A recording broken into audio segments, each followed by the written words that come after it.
Yeah, I'll put that I'll on. put it on.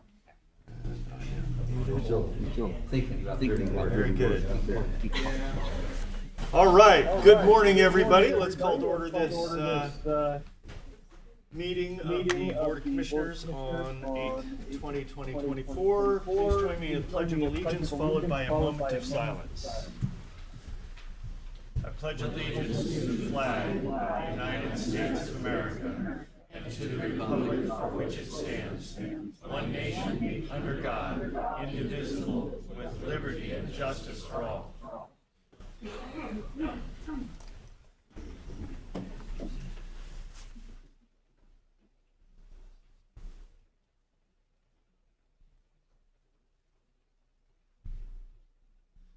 Thank you. Thank you. All right. We have the end of our meeting today. One of our last agenda items is with the Beacon Broadband Project. Curry Electric.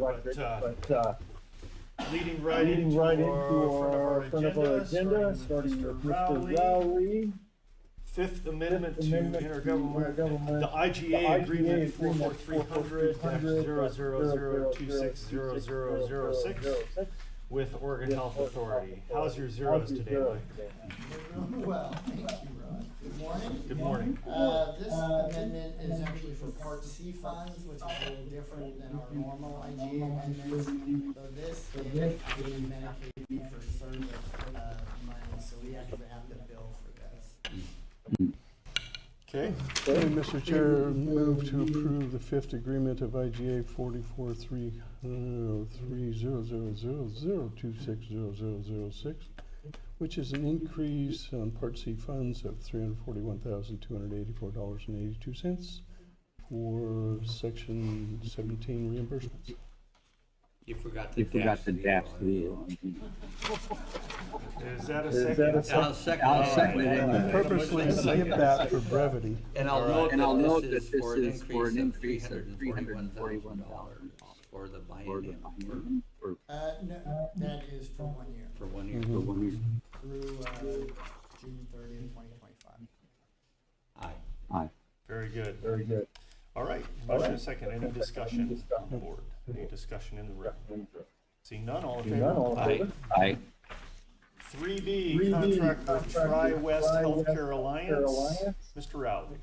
Yes, this is a request to enter into a contract with Tri-West Health Group Alliance. They administer healthcare for veterans, so this would make Coos County in-network versus out-of-network.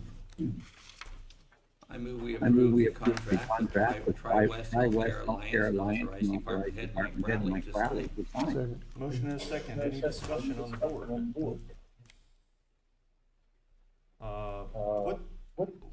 How does this improve your services, Mike? It doesn't necessarily improve our services, but it does make us one of the referrals for the Veterans Administration. So we would be in network. Okay. Which right now, they have a choice, but we would be on their list of choices. Okay. That sounds like a great deal. Any discussion in the room? Seeing none, all in favor? Aye. 3C, services agreement with Lines for Life, Mr. Rowley. Yeah, so this is a change from protocol, which is our 24/7 line that we use currently. Lines for Life also provide the 988 number, which is the new 911 for behavioral health. So the integration with Lines for Life will help us, plus it will save us about $20,000 a year. Okay. We like saving money. Yes. Move to approve the Lines for Life agreement and authorize Department Head Mike Riley to sign. Second. Motion and a second. Any discussion on the board? Any discussion in the room? Seeing none, all in favor? Aye. 3D, approval to post and fill position at Coos Health and Wellness. Mike? Yes, earlier this year, we got a new IGA, which was additional funding, and so with this additional funding, we're gonna hire a new staff.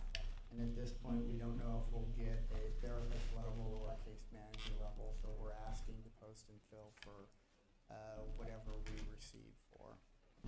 Okay. I move we approve the posting and filling of a new behavioral health position under the forensics team at either QMHP or QMHA level. Second. Motion and a second. Any discussion on the board? Any discussion in the room? Seeing none, all in favor? Aye. 3E, approval to post bill position at Coos Health and Wellness. Yes, this is a request from the Coos Bay School District to increase their therapy. Right now, we have a half-time that's split between a couple of their schools. That's my understanding, and they'd like to go to full-time at each school. So we would have to hire another position for them. Okay. I move we approve the posting and filling of a mental health specialist 2 position budgeted in the 24-25 budget. A second. Motion and a second. Any discussion on the board? Any I do discussion? have, how many schools are we providing these services to? Well, Do we you know have off the top of your head? all school districts except for Coquille and Myrtle Point. Wow, very good. Do the school districts contribute some of the cost? Yes, they do, depending. So the state contributes some, so the first therapist for each district is a reduced rate, and then after that, we no longer have state money, so then it's a little higher. Okay. Thank you. Okay. Any discussion in the room? Seeing none, all in favor? Aye. Aye. Thank you, Mike. Thank you. Thanks, Mike. Next up, Forestry 3F, award of contract FL-1-24. Good morning, Lance. And Good I- morning, sir. Lance Morgan, Coos County Forester. Quotes were solicited for performing 2,000 hours of forest labor on county forest lands. One quote was received from Rye Tree Service, Inc. at the rate of $39.99 per hour. I Mr. move we award contract FL-1-24 to Rye Tree Service Incorporated for the quoted price of $39.99 per hour for up to 2,000 hours of labor. Okay, second. Motion and a second. Any discussion on the board? Can you tell us how you use this labor? We use them for a lot of our spraying around sensitive areas like property lines that aren't ours, around any water source. Good. For tree or roadside clearance, some small family units if we got it, just general labor. Yep. Thank you. Okay. Any discussion in the room? Yes, Jim.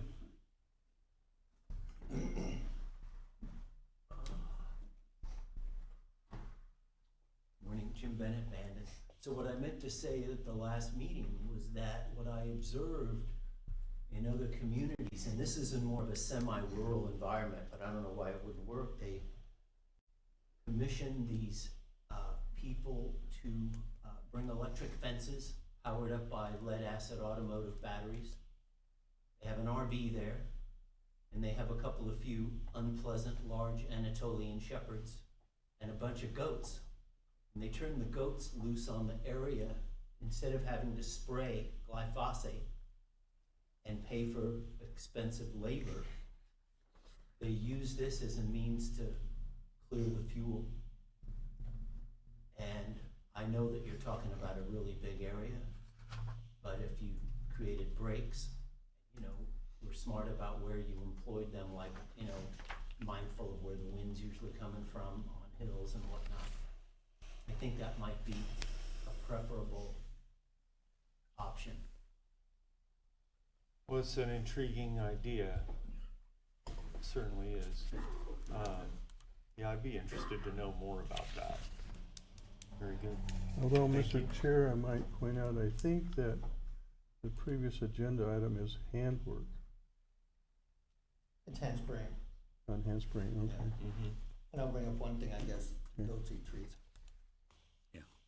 Oh. Goats eat what? Trees, Mhm. We're trying to reduce the competition so the trees grow better. And the goats, kind of like elk and deer, like them. Well, it depends how mature the trees are in the area you're. They're newly planted, tender, young things. Always. Like them. Okay. All right. Any other discussion in the room on this agenda item? Seeing none, all in favor? Aye. Aye. 3G, award of contract PL-1-24. quotes are solicited for planting approximately 103,320 seedlings on Coos County forest lands. 3 quotes were received with Rye Tree Service Inc. submitting a low quote of $400 per thousand. See the attached bid results. Okay, do you have a motion? Mr. Chair, move to accept the low quote of $400 a thousand for seedlings planted and award contract PL-1-24 to Right Tree Service Inc. Notice the dashes. I noticed the dashes. It was Yeah. dashing. And you didn't have any zeros to miss either. Yeah. I second the motion. How Motion many and a- acres are you reforesting this year, Lance? You know off the top of your head? Seems like it's close to 300, I think. 300? Okay. Any other discussion on the board? Mhm. Any discussion in the room? Seeing none, all in favor? Aye. All right. You know, before we leave this subject, for the benefit of those in the audience, could you kind of talk about a typical harvest and reseeding sequence? Oh, sure. We usually say we harvest this year. Hopefully we get it done soon enough we can do our site prep work, and we try to plant the first year after logging. Yeah. Even if we don't get that site prep work, sometimes we will go ahead and plant it anyway. Just get those trees growing sooner than later. The point we're making here is we don't let the ground lie fallow very long. It's normally anything that's logged this year before fall is going to be planted within a few months. And we use multiple species. It's not just a Douglas fir forest. It's fir and cedar, hemlock. Spruce seems to take care of itself. So it does. All right. Any? James had a question. No, it's Yeah. well taken, but, you know, I guess you would only use that game plan when the trees are 6 or 8, at least in areas where they're at least 6 or 8 feet tall, right? What game plan? You could only use goats to reduce the fuel load, like a lot of communities are doing. You could only do what I suggested in areas where the trees are at least 6 or 8 feet tall. As you say, they eat the trees. Yeah, that would be true. Okay. Any other discussion in the room? Seeing none, all in favor? Aye. Aye. And 3I, approval of job description for forest operations foreman. This one? Miss Yeah, one. the H, H. item H. I must have doubled on there. I do that all the time. There we go. Sorry about that. Award of contract PCT 124. Quotes were solicited for pre-commercial thinning approximately 320 acres of county forest lands. 3 quotes were received with Raindrop Reforestation submitting a low quote of $175 per acre. Okay, have a motion? I move we accept the low quote of $175 an acre and award the contract for commercial thinning to Raindrop Reforestation. For the contract PCT 1-124. Yes, that contract, Okay. PCT 124. Second.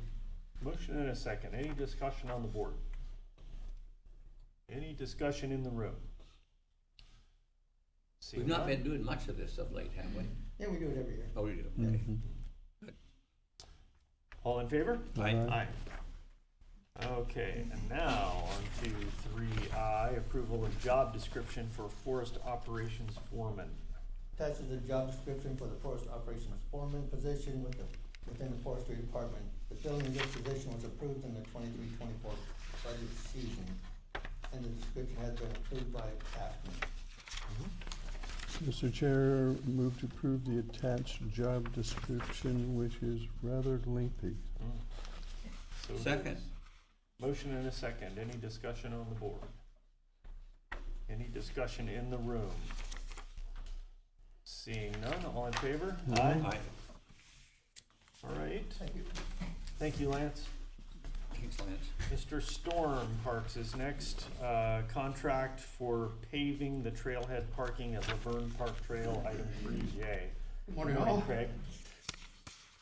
Craig Storm, Coos County Parks. Yeah, this is a grant that we have, an ongoing grant for our trail at Laverne Park that was built last year. And we need to put in an ADA parking area at the trailhead. And got 3 quotes, and Knife River was the lowest at $18,145. Okay. I move we approve the contract with Knife River Materials for the total amount of $18,145. Second? Motion and a second. Any discussion on the board? Any discussion in the room? Seeing none, all in favor? Aye. It's a nice, nice grant there, Craig. Yeah. Yeah, good to get that done. We got some signage and benches and stuff we're working on putting up right now. We'll get the paving and all of our striping done, and we'll have it wrapped up probably by the end of October. Very good. Item 3K, award contract for water treatment facilities at Laverne and West Laverne Park to 541 Water, Inc. Yeah, we have had an ongoing problem with the OHA, with our water system out of compliance at Laverne, because we make our own water for the campground there. And its surface water comes out of North Fork of the Coquille River. So we have to, our plant that we have now has been failing the integrity tests, and so they want us, they've given us an extension to get this done, and we plan to start hopefully the dismantling and so forth of it next month, and have it in hopefully by the end of October. And this is for both parks, our large group camping area at B, and our campground, which also supplies water to our caretakers and our shop also. I move we award the contract to 541 Water Incorporated for the total amount of $171,352 and approve the department head to sign the contract subject to council's approval. Second? Motion and a second. Craig, I'm wondering, is there, what's the groundwater situation out there? What would it cost to drill a well? I know this is kind of late date to be asking questions like this, but. The situation that we're in is we have to produce approximately 6,500 gallons a day, and a well is not going to be able to produce that amount and recover with the groundwater there. Yeah. So we have to use the surface water Uh-huh. to be able to produce the amount that the park needs. Uh-huh. In terms of the compliance, I will note that nothing has changed with the water treatment facilities that's caused them to fail standards. I mean, they're the same, they're operating the same as they always have. There have been changes in the regulations that have Through made OHA, them, yeah. that Yes. The impose regulation changes. newer, more stringent requirements, and so we just have to meet those Yeah. requirements. And they want the ability to be able to get the results from your pH testing, the turbidity testing, and our integrity testing daily. And we can't do that with the plant that we have now. And so we're out of compliance basically with OHA. Okay. Funding again, you mentioned it, but All this funding came from our budget, Out of our Yeah, budget. There was no grants, no nothing. Very It came good. straight out of our budget. I think forestry wanted to help out if you want some extra money. I'm sure Lance would be more than happy. Okay. Any other discussion on the board? Any discussion in the room on this agenda item? Seeing none, all in favor? Aye. 3L, thank you, Craig. Roads Department, request approval for purchase of a used 2010 KPI JCI portable stacker conveyor. Good morning, Mr. Slater. Good morning. So I'd like to purchase a used portable stacker conveyor for our Weekly Creek rock pit that we went out and requested quotes for both used and new stacker conveyors of this configuration. We received 3. Knife River was the lowest, but their used one for $15,000. We also had quotes for another used one at $22,000 and a new one's a little over $41,000. So we'd like to get the used one for $15,000.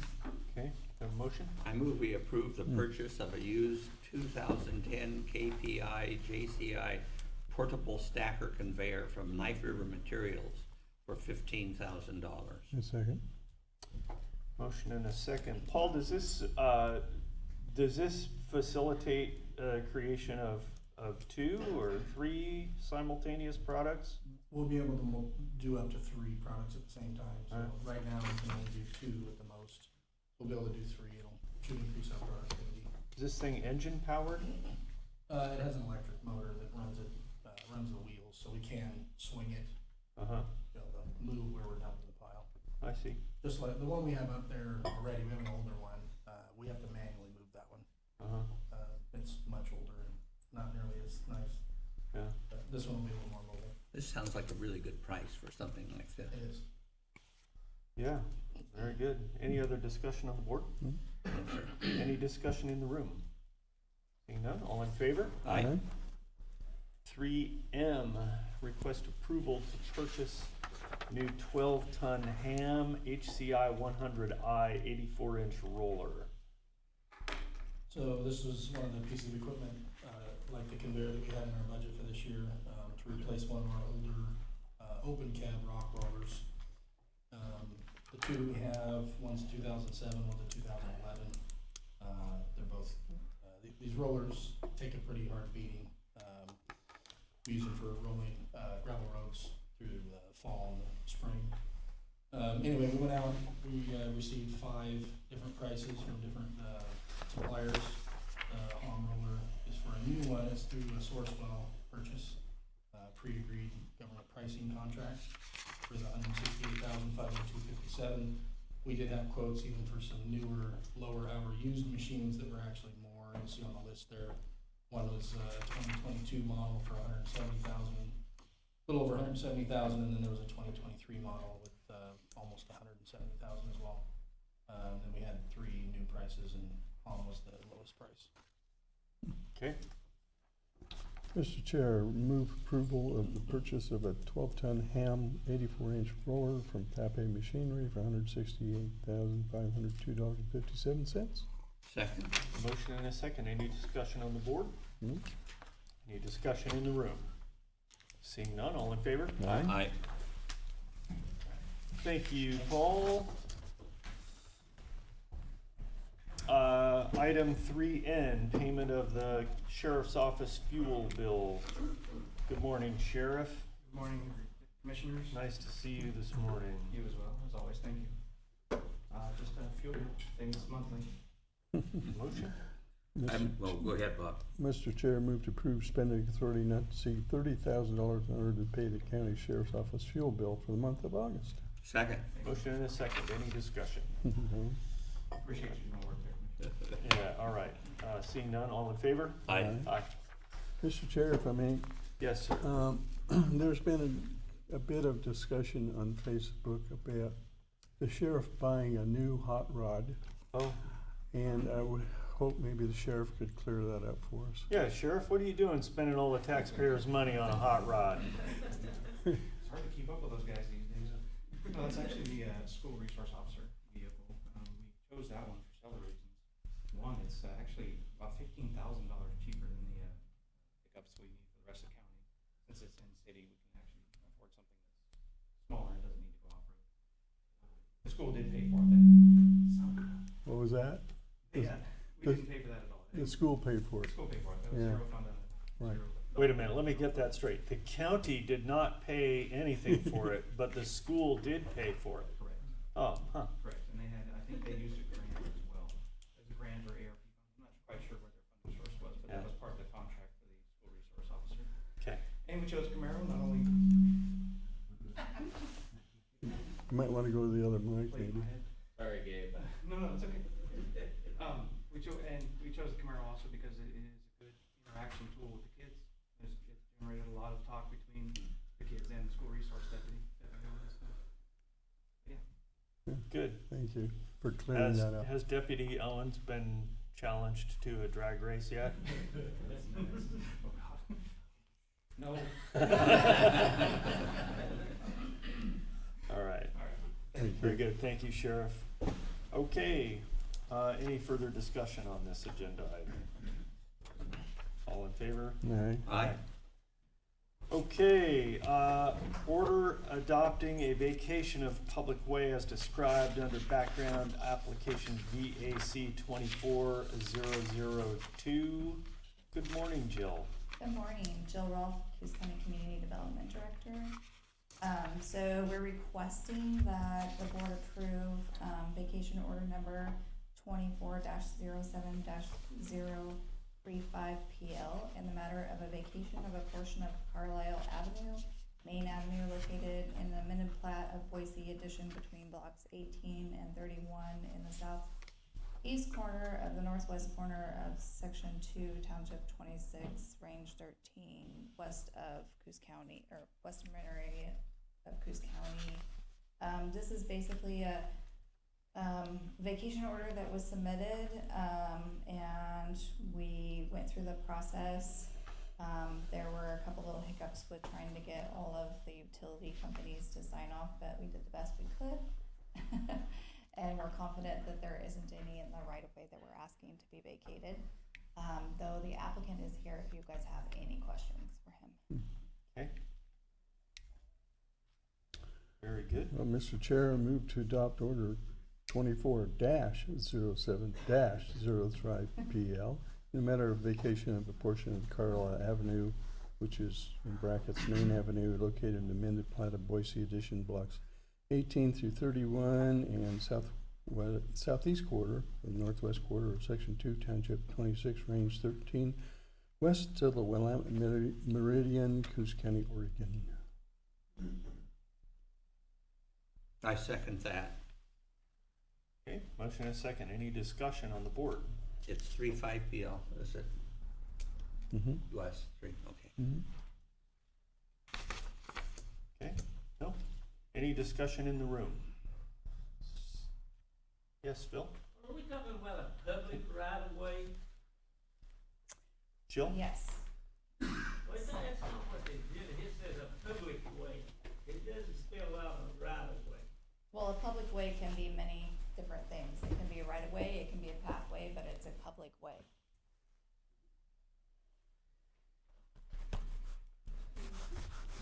Yes, please do come up, Phil.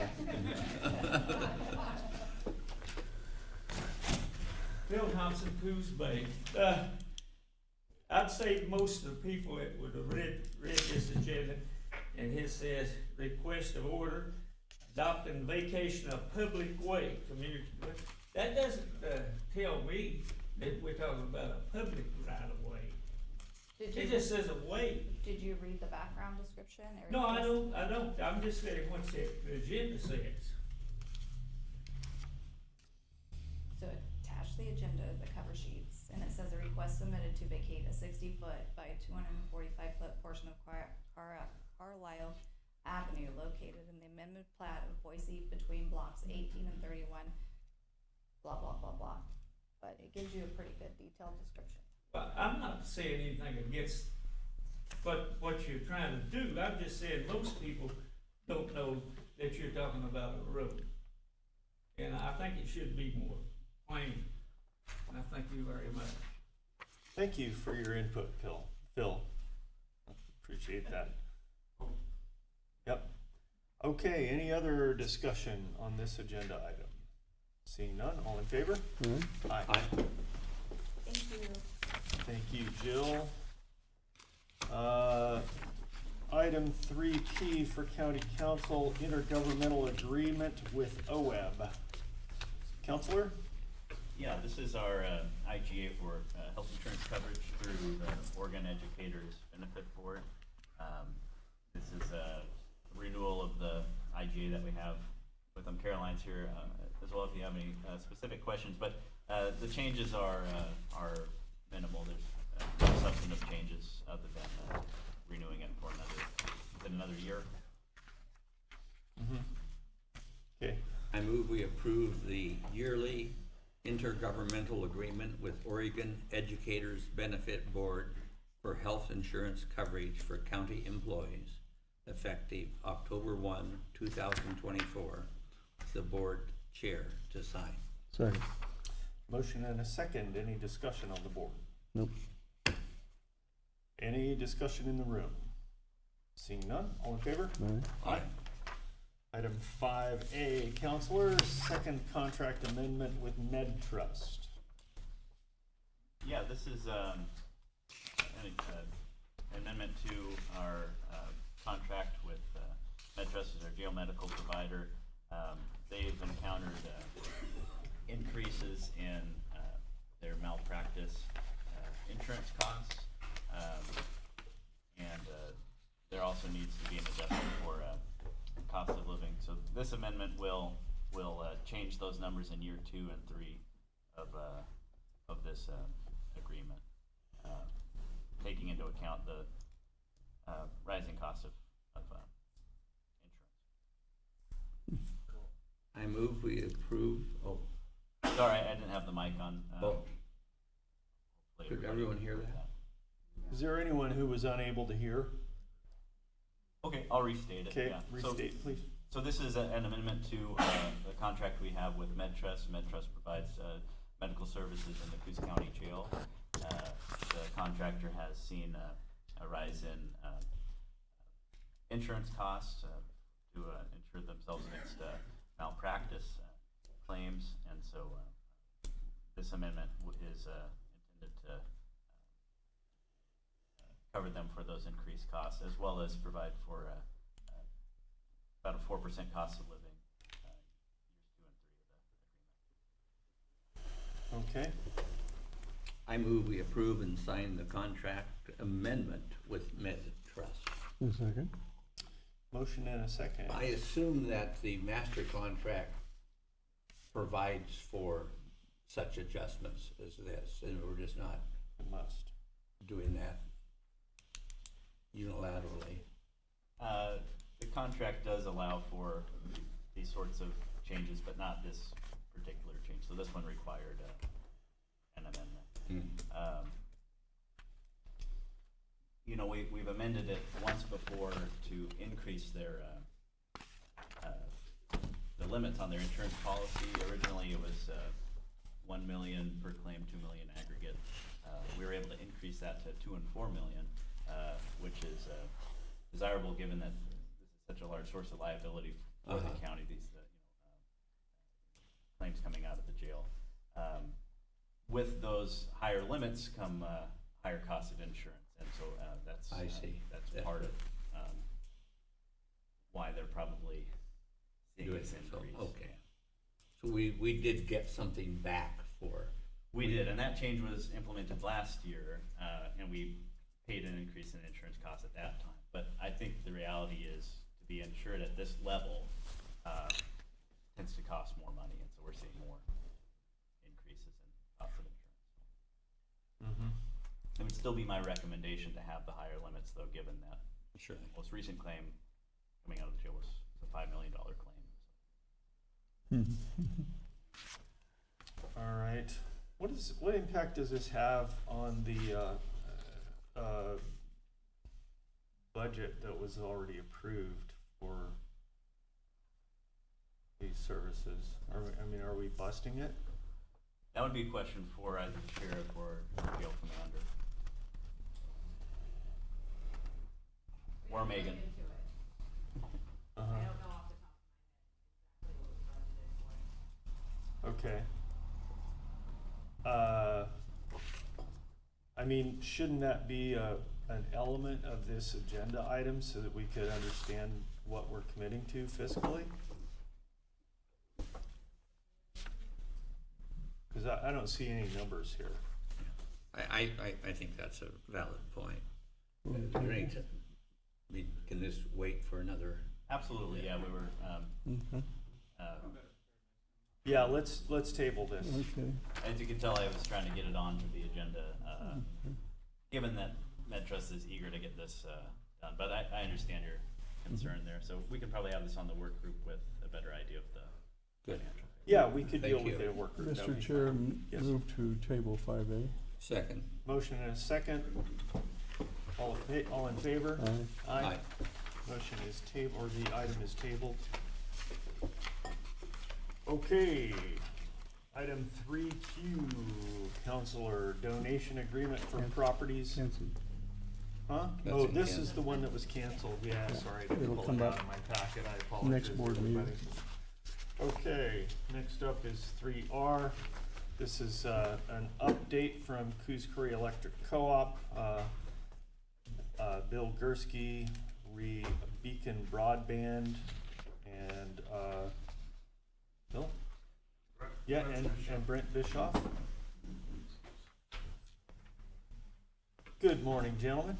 Good morning, Commissioners. Appreciate the opportunity to come and give you an update on our project, our broadband project. I'm Brent Bischoff. I'm the CEO and General Manager of Coos Curry Electric, as well as our subsidiary Beacon Broadband.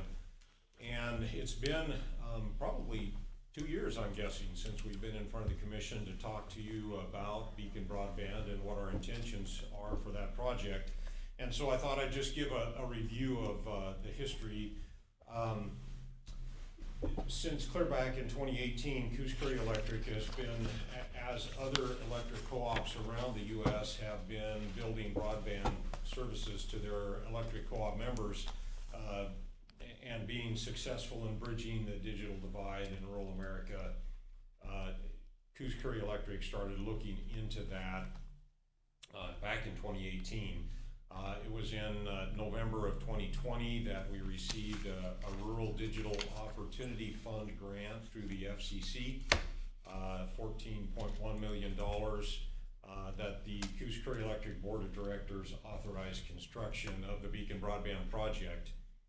And the direction that the board gave staff when they kicked off that project is that we want fiber to the premises service available to every single Coos Curry Electric cooperative member that wants it.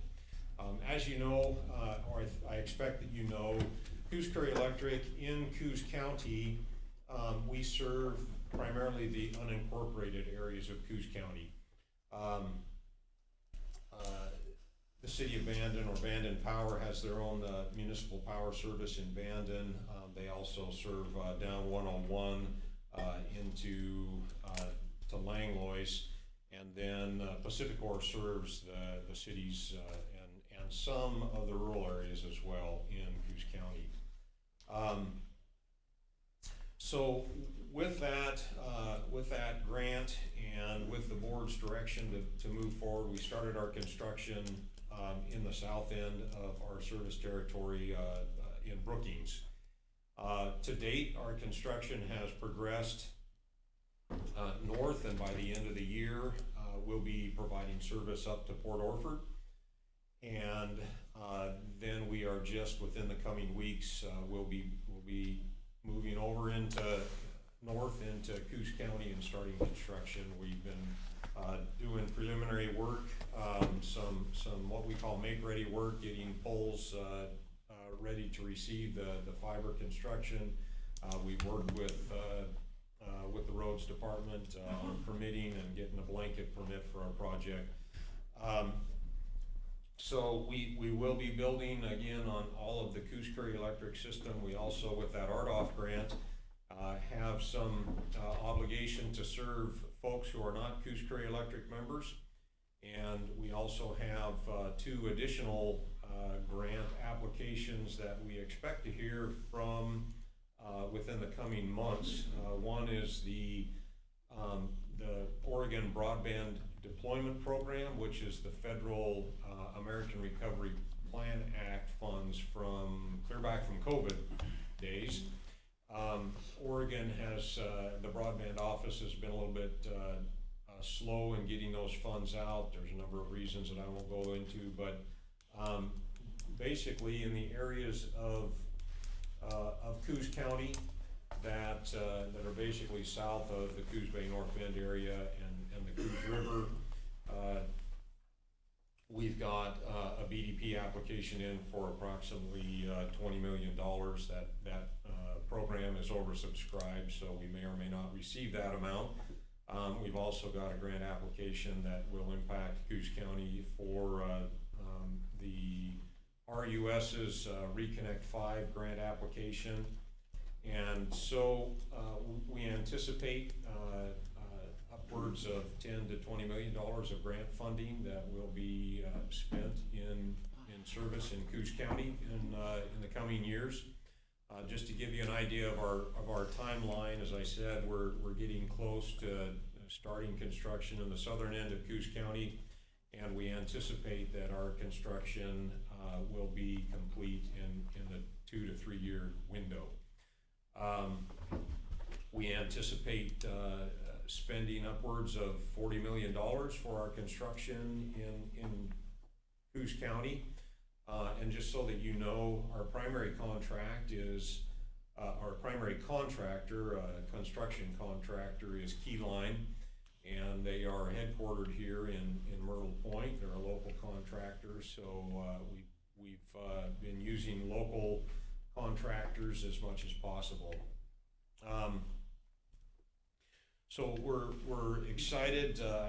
Bill Gursky is he's our VP of Marketing and Sales, and so he's here to give you a little bit of give you an update on our progress to date and the successes that we're seeing as our project is made great success in Curry County and getting ready to move here into Coos County. So if you have any questions on any of that history and what we're doing before I turn it over to Bill, I'd love to answer those questions for you. All right. I've been a customer of Goose Curry down in Curry County, and you do good work. Great. Pleased to see you diversifying into this, and apologize for how long it took us to get you in here.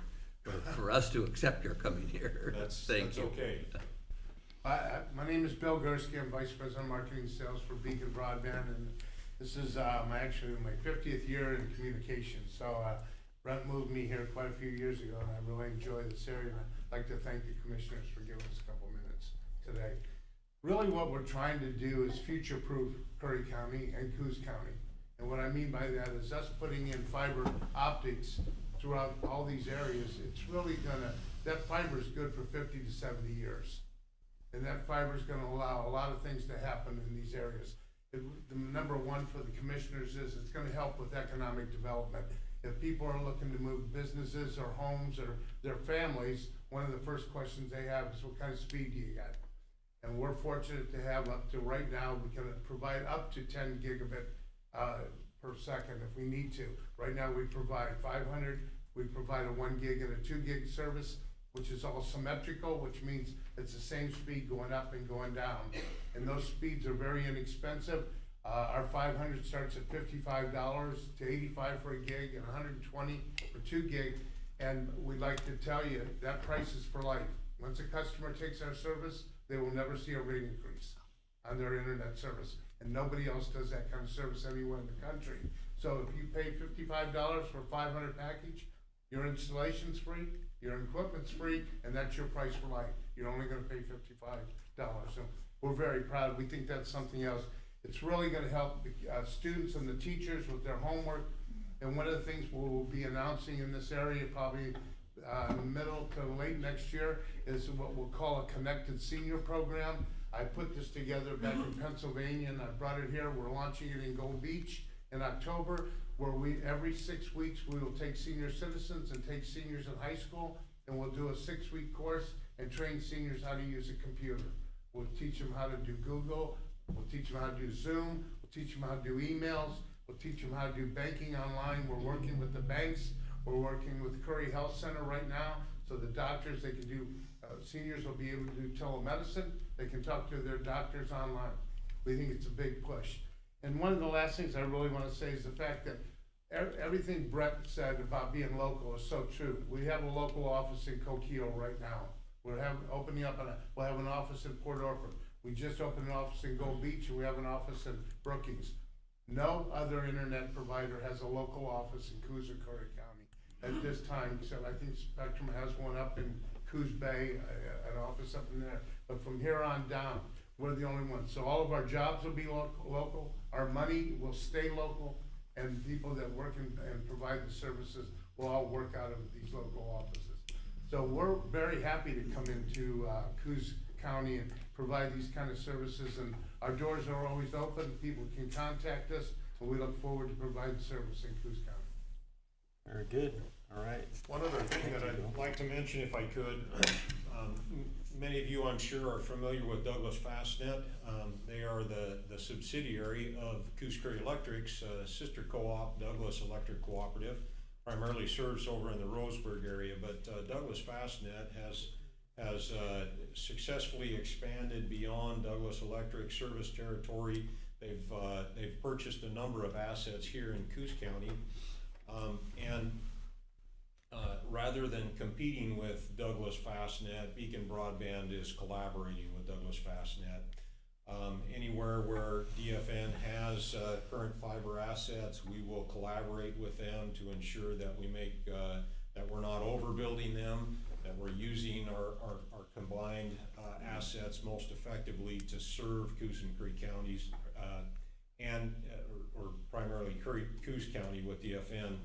We actually have started that with a little pilot project that DFN had up in the town of Dora. And so the first Beacon Broadband customers are actually lit up in the town of Dora. DFN has, through an E-rate grant, been serving the Dora Library for quite some time, and so they had an opportunity to expand with one of their vendors in a little pilot project. So DFN built the infrastructure, and Beacon Broadband is the internet service provider up there. And so I think we've got about 6 folks that are already connected up there in a little pocket of about 28 or so that we're able to serve those addresses. So we've broken ground in Coos County, and we're excited to continue to expand our services here to co-op members and some areas where it makes sense beyond that. Very good. Any questions? All right. One comment, I think Bill's thought that he could train seniors, and not talking about the high school ones and talking about the old ones, in 6 weeks might be a little optimistic. But it's one-on-one, so each senior in high school is given to a senior, and they work with them, and they don't have to just do it during that hour. They can work off hours. And we did it in Pennsylvania. I had 175 graduates. Wow. So they get a certificate after the 6 weeks. They know how to use computers, and it really helps them now, especially when mom live alone. They don't have outside stuff. Now they can go online and be able to use their email and stuff, and then we'll provide them high-speed internet. Could we provide some access for? John, will you my first one? I see lots of raised hands behind you here. Okay. There might be hope for Well, you we think yet, it's a John. great contribution. I doubt to the it. community. I doubt it. Thank you. Thank you both very much. Yep, thank you. All right, thank you, gentlemen. I appreciate your time. Okay, moving on to item 3S, County Forest Roads Access. So we still have a problem with garbage dumping on the Davis Creek Road. The shooting group that took responsibility for it is overloaded with the volume and frequency, despite our best hopes when we left that road open at the time that the rest of the county forest roads were closed down due to rampant vandalism and theft and other kinds of crime. So anyway, this has become an overload for them at this point, so we need to re-engage this discussion about securing the roads, possibly implementing a key program for a limited number of those forest access roads. So the request in action here today is to just open this discussion regarding the forest roads and a key access program. And I'd just like to kick this off by saying that, you know, the Coos County forest lands belong to all the people of Coos County. And I know that we all wish that we could just open those roads and rely on the integrity and honesty of all the people of Coos County to not take advantage of that situation in those lands that belong to all of us. The fact of the matter is that the county derives a significant portion of our general fund operating budget from those forest lands. And that's I think the second most valuable asset that the county has. That having been said, you know, there is abuse that takes place. People go in and steal trees, they dump garbage, those are the primary problems. There are a number of other problems that occur as well, but we've had this discussion in the past about possibly implementing a key program that could incorporate aspects of a key deposit for security, agreement to an access document that places certain stipulations on anyone who does access those lands with a motor vehicle. Of course, the county forest lands are all open to walk-in. Anybody can walk in. There's no limitation on that. It's vehicular access that facilitates the larger problem of vandalism and theft. So this is a, you know, there's a problem with anything that we come up with, and anybody can articulate. Somebody's going to articulate a problem with some approach, no matter what we take. But it does seem like there are a significant number of people in Coos County who would like to access the county forest lands and who will do so responsibly. How do we determine who those people are? How do we control that? And therefore also protect the asset that belongs to all of us who live here in Coos County. There's no obligation that we have to open those lands to the non-Coos County public, but I do feel a moral imperative to do what we can for the residents of Coos County, the taxpayers of Coos County, because we're the ones who own those lands. There's the key idea is one that has many complications and difficulties associated with it. But the basic concept would be create a limited number of keys that are available with for someone to come into the forestry department, submit an application for a key. There'll be some kind of review process.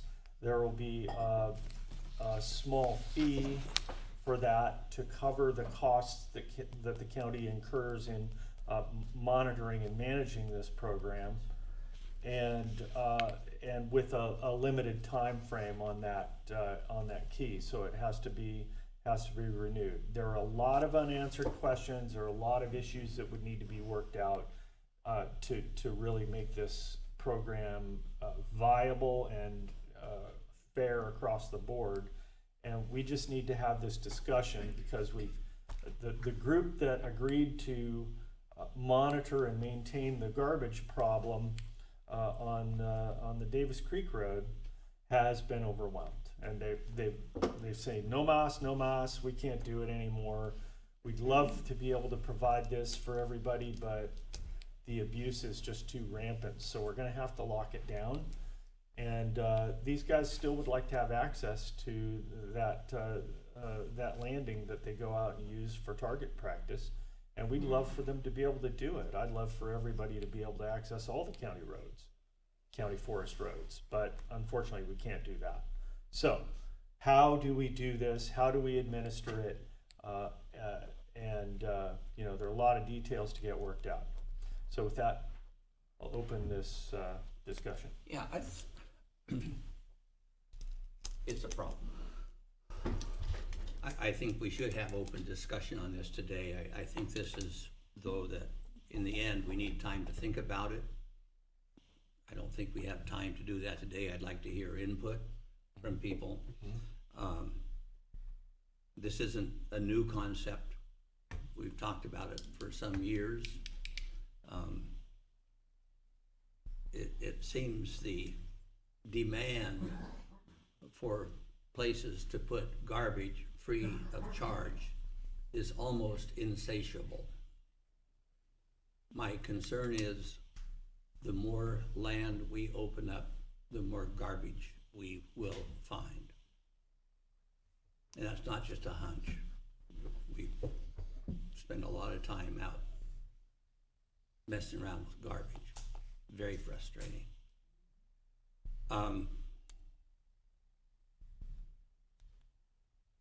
But maybe there's a way, you know, but there are complications. So let's provide for input here today, and then let's have a work session to discuss this further. Yeah, I think this could go on approach. Much longer than a business meeting made for like this is should be. So agreed with that. Yeah. Commissioner Maine? I did get pictures from the shooting group. Somebody, two groups apparently dumped garbage on the one road in the last week. And of course, the shooting groups cleaned it all up, but I sent those photos, including some mail addresses, to the sheriff's office.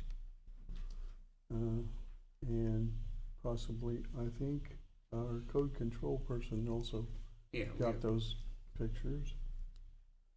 But it's really disheartening to have this happen all the time. One of them that was dumped right in front of the gate, of course. It was like, huh? The garbage solid waste department's just down the road another 2 miles at the most. And it's sad because the 1%ers are making it miserable for the other 99%. Not only have we had garbage dumps, we had illegal cutting of log decks, commercial logs, people cutting it up for firewood.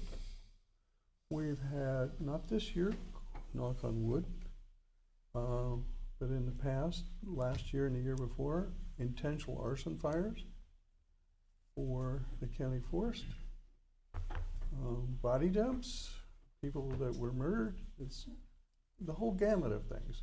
We had one several years ago where who knows how many people and what they used, but they mowed down trees about, I don't know, 8 inches across, I think at the most, with rifle fire, like we were putting in a new logging road. And right down below was the state highway. You go, it's just super frustrating. And of course, right down the road next to solid waste is the Tauga shooting park, where everybody can go and for a small fee can go shoot and feel safe and all that sort of thing, where their bullets are recycled and the whole bit and be fairly safe there. But not everybody wants to go in an organized spot, I guess. But it's, like I say, very disappointing. Bob mentioned, oh, go ahead. Yeah, there's no ideal solution, but we like some input for everybody to have suggestions, and we've had all kinds of suggestions over the past couple of years, and none of them were ideal. Bob mentioned a recent happening, said there were 2 different dumps. Actually, it was 3 dumps, apparently all by the same people. Been a little confusing figuring out exactly who did it. But suddenly, after we started investigating this, and thanks to Bob Schultz and Jim, we were made aware of it. And no one really seems to know who cleaned that waste up. We tend to think it's the people that put it there because we started to put a little heat on them. They denied doing it, of course, but all of a sudden, most of it was cleaned up. Unless anyone knows about who might have cleaned it up, Bob or Jim, do you have any ideas? No. Then it was, I'm pretty sure the people that, pardon me, go ahead. I asked the volunteers that helped me not to leave it in situ. Yeah. And thank you for that, because the idea was to make an issue of this. I don't think the general public realizes how much of this is going on. But before that got done, the people we contacted, we found out who did it. And we didn't know exactly which person did it, but we know where it came from. And so do you, Bob. You very clearly know. And it disappeared. Jim? I did a bunch of research online. You want to come up? Regarding the names that we found on the documents up there. And all the addresses come back to the FedEx mailbox place on Broadway in North Bend.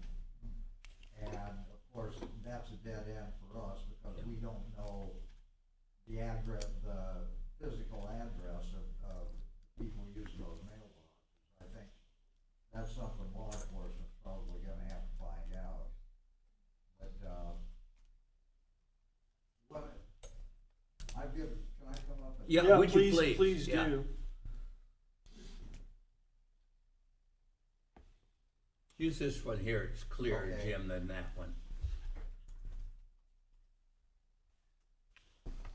Yeah, just so everybody here knows, a couple of years ago, I'm a member of a group that goes up on Sunday morning and shoots on, Davis Creek Road. For the record, Jim Bice. Yeah, I'm Jim Bice, North Bend. Anyway, we came here a couple of years ago and asked you gentlemen, if we could set up a situation where we keep that road open if we kept it clean. And that had been working pretty well for a couple of years. Every week when we went up to shoot, we'd normally get like half a garbage bag full of trash, and it was predominantly people leaving behind targets, you know, cardboard boxes and jugs and some food wrappers and things, but nothing spectacular. We could clean it up in less than an hour.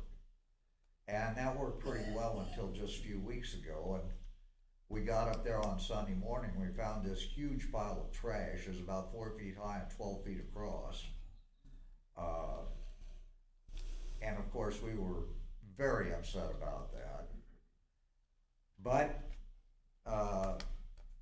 my friend Bob took pictures and sent to you gentlemen, so I think everybody knows what's going on. And a lot of people use that landing for shooting. You know, when we're up there, we're just up there one day a week normally. And any given Sunday, there'll be a half a dozen other people come up and want to shoot. And of course, we invite them to shoot with us, but you know, we don't own it. Well, everybody owns it, but it got me to thinking about what we can do. And the key thing I think is viable. And I've given quite a lot of thought about the mechanics. Now you're the gentleman to make the decisions on that.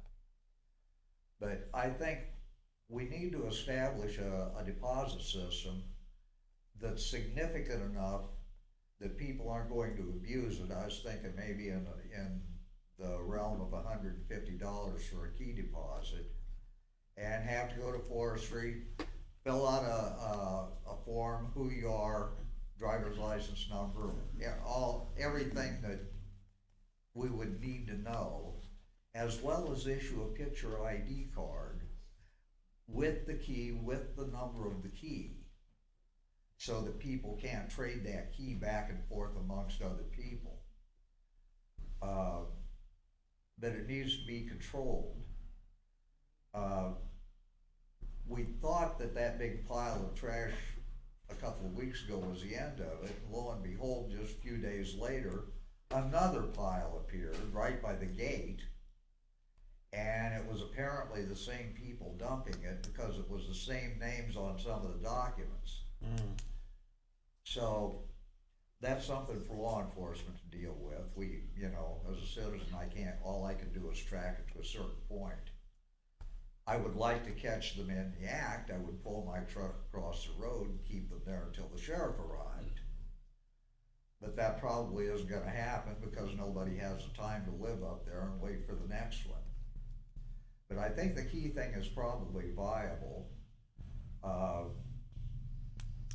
was thinking on the order of, you go check out the key, you fill out all the paperwork, get your ID card and everything. Make it $150 deposit for 90 days, has to be renewed every 90 days. If you don't renew it, you forfeit the key.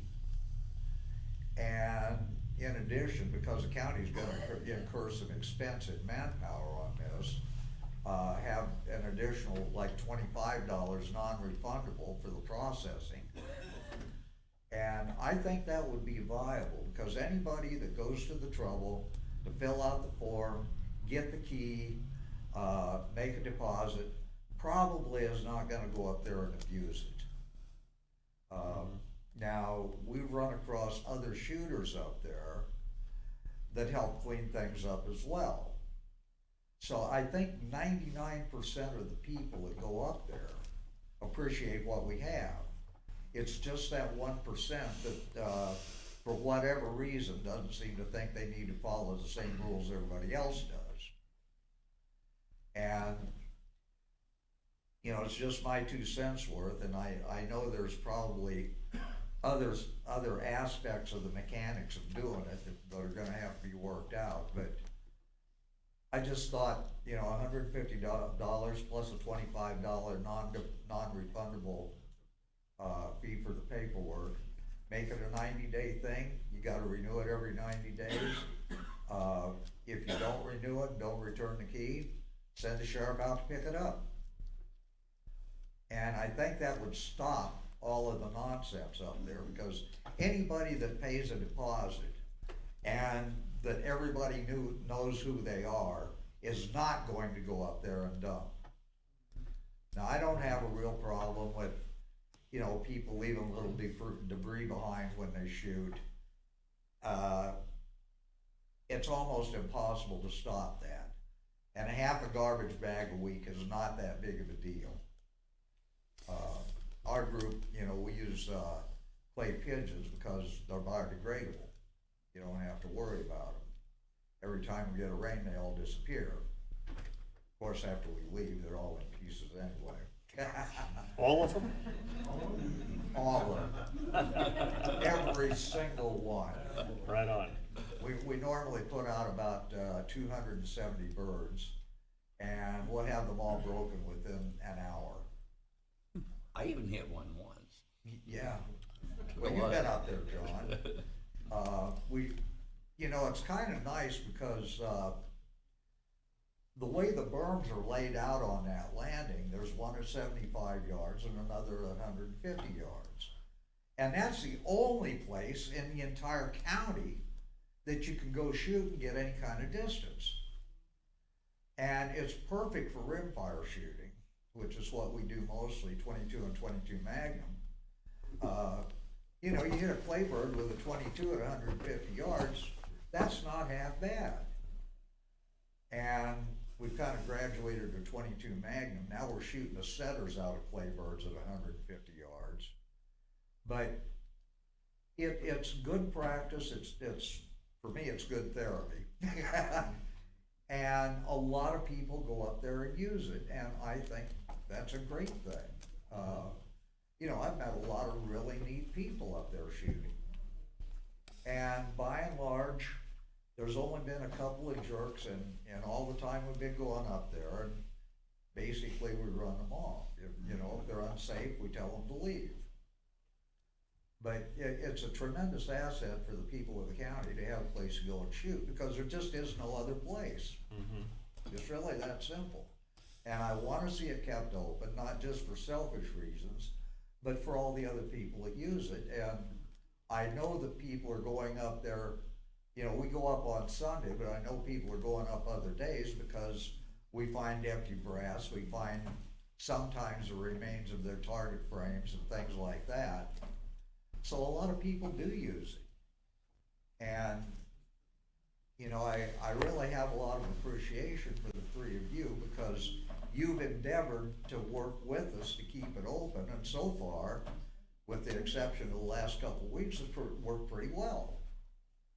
But I've thought it through, I've kicked around ideas in my head, talked to other people in my shooting group, and I think the key thing is probably the only viable way to make sure that we maintain the integrity of the forest and still allow access. And I think, any decent person isn't gonna be too upset with having to get a key, and I don't think $150 is an exorbitant amount, but it's enough to keep somebody from abusing it. Right. Thanks, Jim. Yeah, that's all good input, Jim. I appreciate that. Okay. I do note that this spring, that one of the shooting groups found a mountain of trash, and so they did an inventive little thing. They put the addresses on Facebook. Yeah. You come to find out that person said, "Oh, I paid in cash," and I don't know who it was, but they were supposed to take the garbage to the solid waste. Right, yeah. You always hear that. I paid in cash, and I don't know who they were. Yeah, well, in my opinion, it's still your responsibility. Yeah. 100%. If you pay somebody to do something and they don't do it, that's still your responsibility. But the excuse was pretty And I thin think to you me. should be held accountable. Incidentally, one of the names on the documents that we found up there just in the last couple of weeks, one of the people has passed away a year ago. So it occurred to me that perhaps, maybe, at their physical address, somebody went in and cleaned up the place and just hauled the trash up there. Yeah. And the person whose name's on the document had nothing to do with it. Right. But, again, law enforcement's gonna have to determine that. Yeah. Thanks, Jim. That's right. Thank Thank you, you. Jim. Good input. Phil?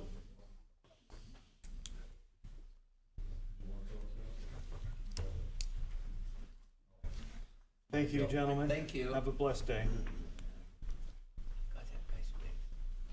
My name's Phil Thompson, Coos Bay. Been around here a long time, and I've been using that force since 1962. And to my knowledge, you guys are the only first people who ever locked the forest up, and things got worse. Where Bobby lives out there at Ward's Charleston, sometimes it looks like the county dump clear in the Libby. You drive it out on the road, so they're throwing it out on the road there too. But the thing of it is, Jim's solution is $400 for a year. No, more than that, $600 a year. You can get a key to go in the county forest.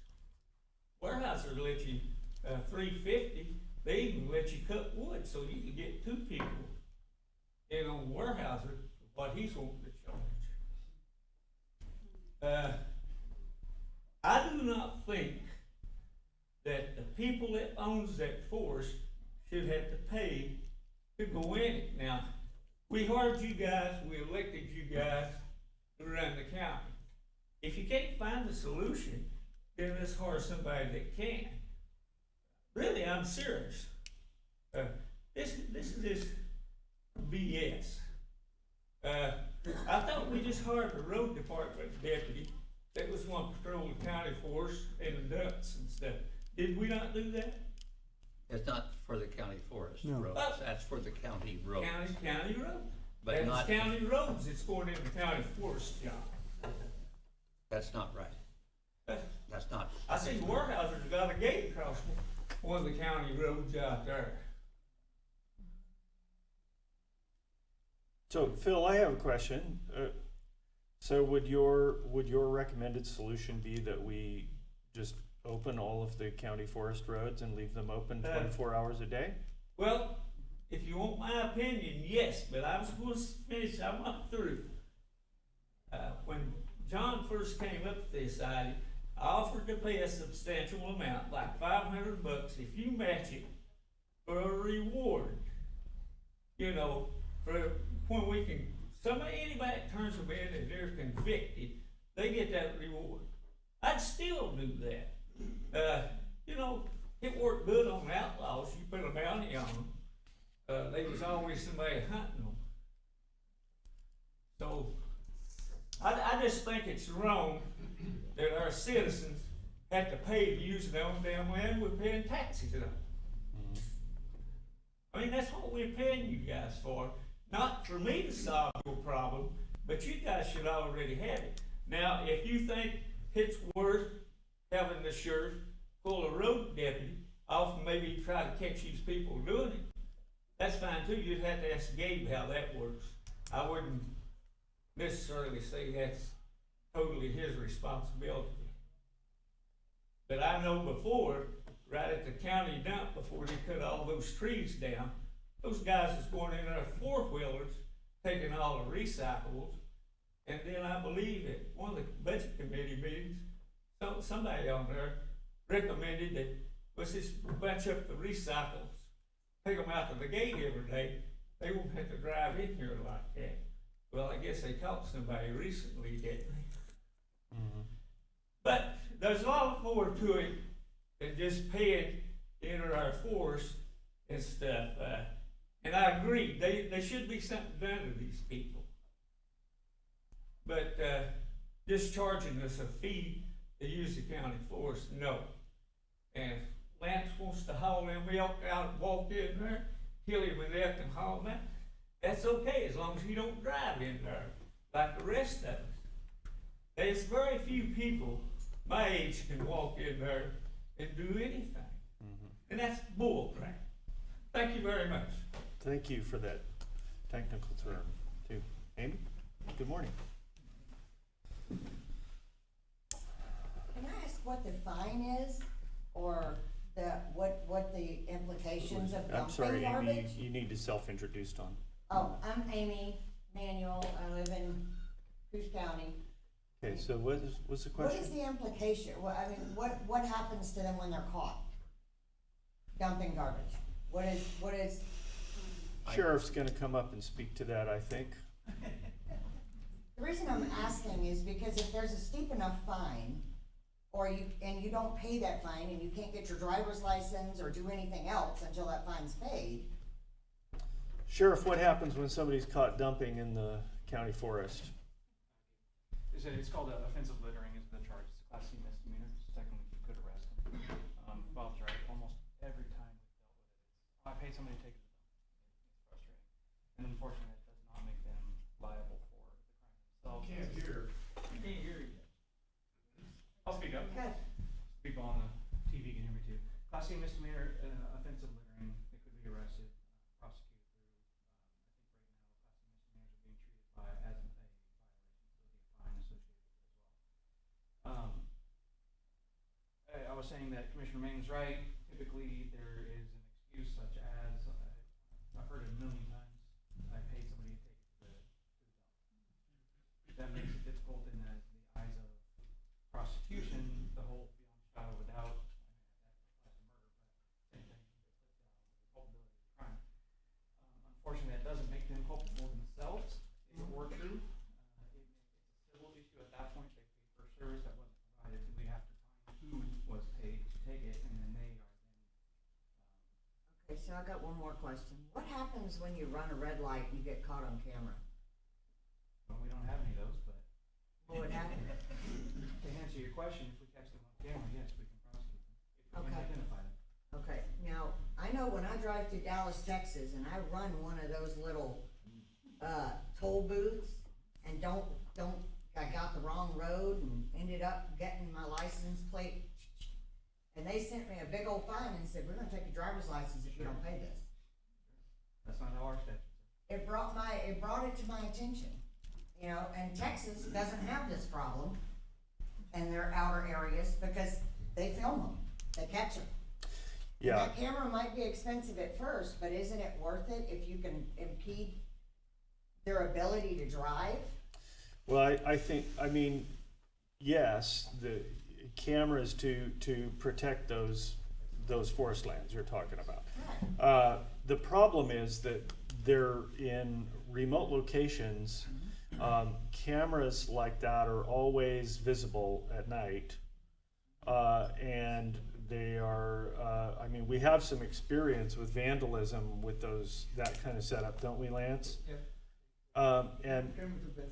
And so cameras are systematically either vandalized or stolen, and it doesn't appear to be a very workable kind of enforcement mechanism in our area. Well, we've got some Wi-Fi cams up around Coalbank, Mm-hmm. and I catch plenty of people doing plenty of things they shouldn't be doing, Mm-hmm. and not one's been stolen. Mm-hmm. If you put them high enough, Mm-hmm. and you put them where they're not gonna be detected, and you catch enough people, and you find those people, hit them where it hurts, in the pocket. Mm-hmm. Don't let them get a driver's license, then they won't be driving out there to dump garbage.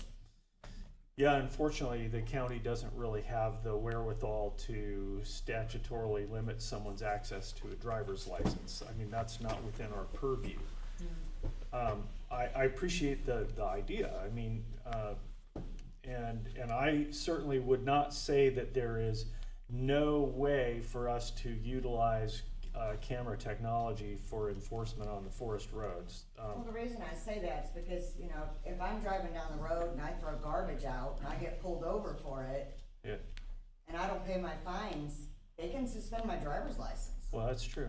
So wouldn't that apply to you're driving up there and dumping garbage and getting It caught? could. I'm actually not the legal authority to answer that question. That's one of the questions I was asking. I mean, not picking a fight, but Right, no. I mean, it's literally the same thing. You're just getting out and dumping it instead of, you know, Right. flicking it out a window or whatever. Right. Looks like the sheriff has something else to say.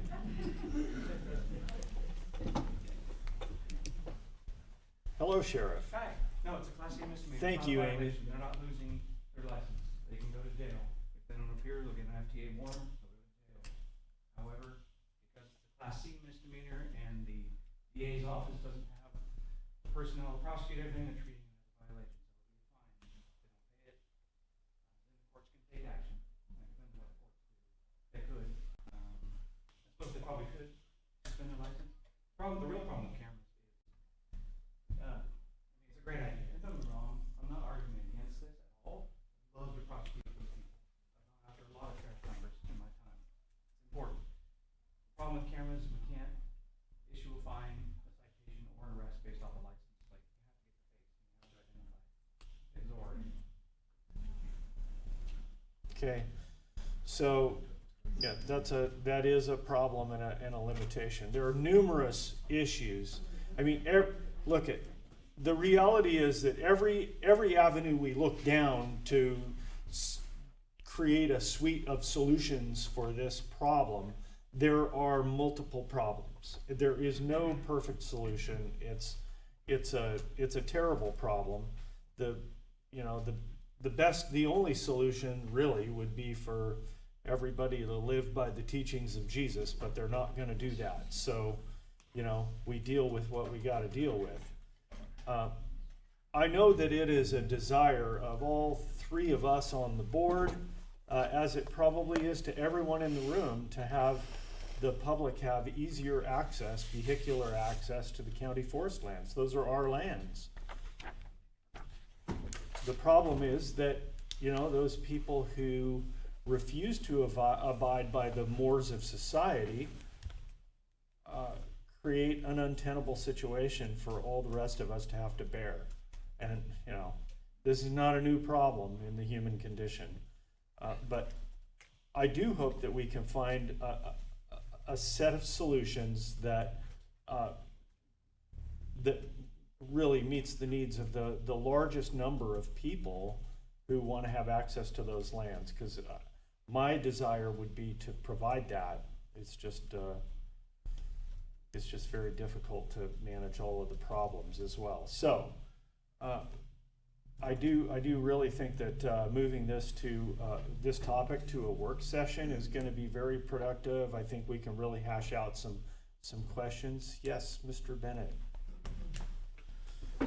If anybody else has comments, I'm not by any means closing it down. I'm just Jim Bennett, stating and the yeah, fact. this woman brought up exactly what I was thinking. I mean, nothing's perfect, but that's the best answer. Extensive surveillance, and, you know, camouflage. There's plenty of public lands that have a bunch of surveillance on it that we don't know about. And signs.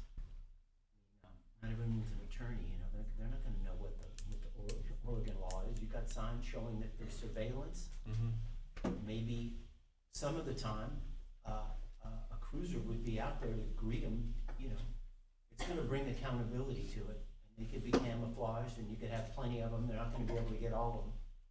I think that's the best solution. So just for clarity, are you kind of advocating for the idea of opening all of the roads and having that surveillance everywhere, or are you? I don't have an intimate enough understanding of the lay of the land there, but you know, the main roads in and out and everything, you could have several of them. I mean, nothing's perfect, but I think that's the best way to bring accountability to it in the most cost-effective way. Yeah. And even if 1 or 2 out of 10 people are greeted with a cruiser on their way out, that's about as good as it's gonna get, right? With Could this be. situation. Could be. Yes, Susan?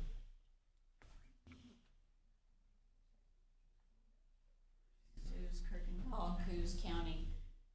A wild question, and I think somebody's already brought this up once before, is you have camp hosts at different places.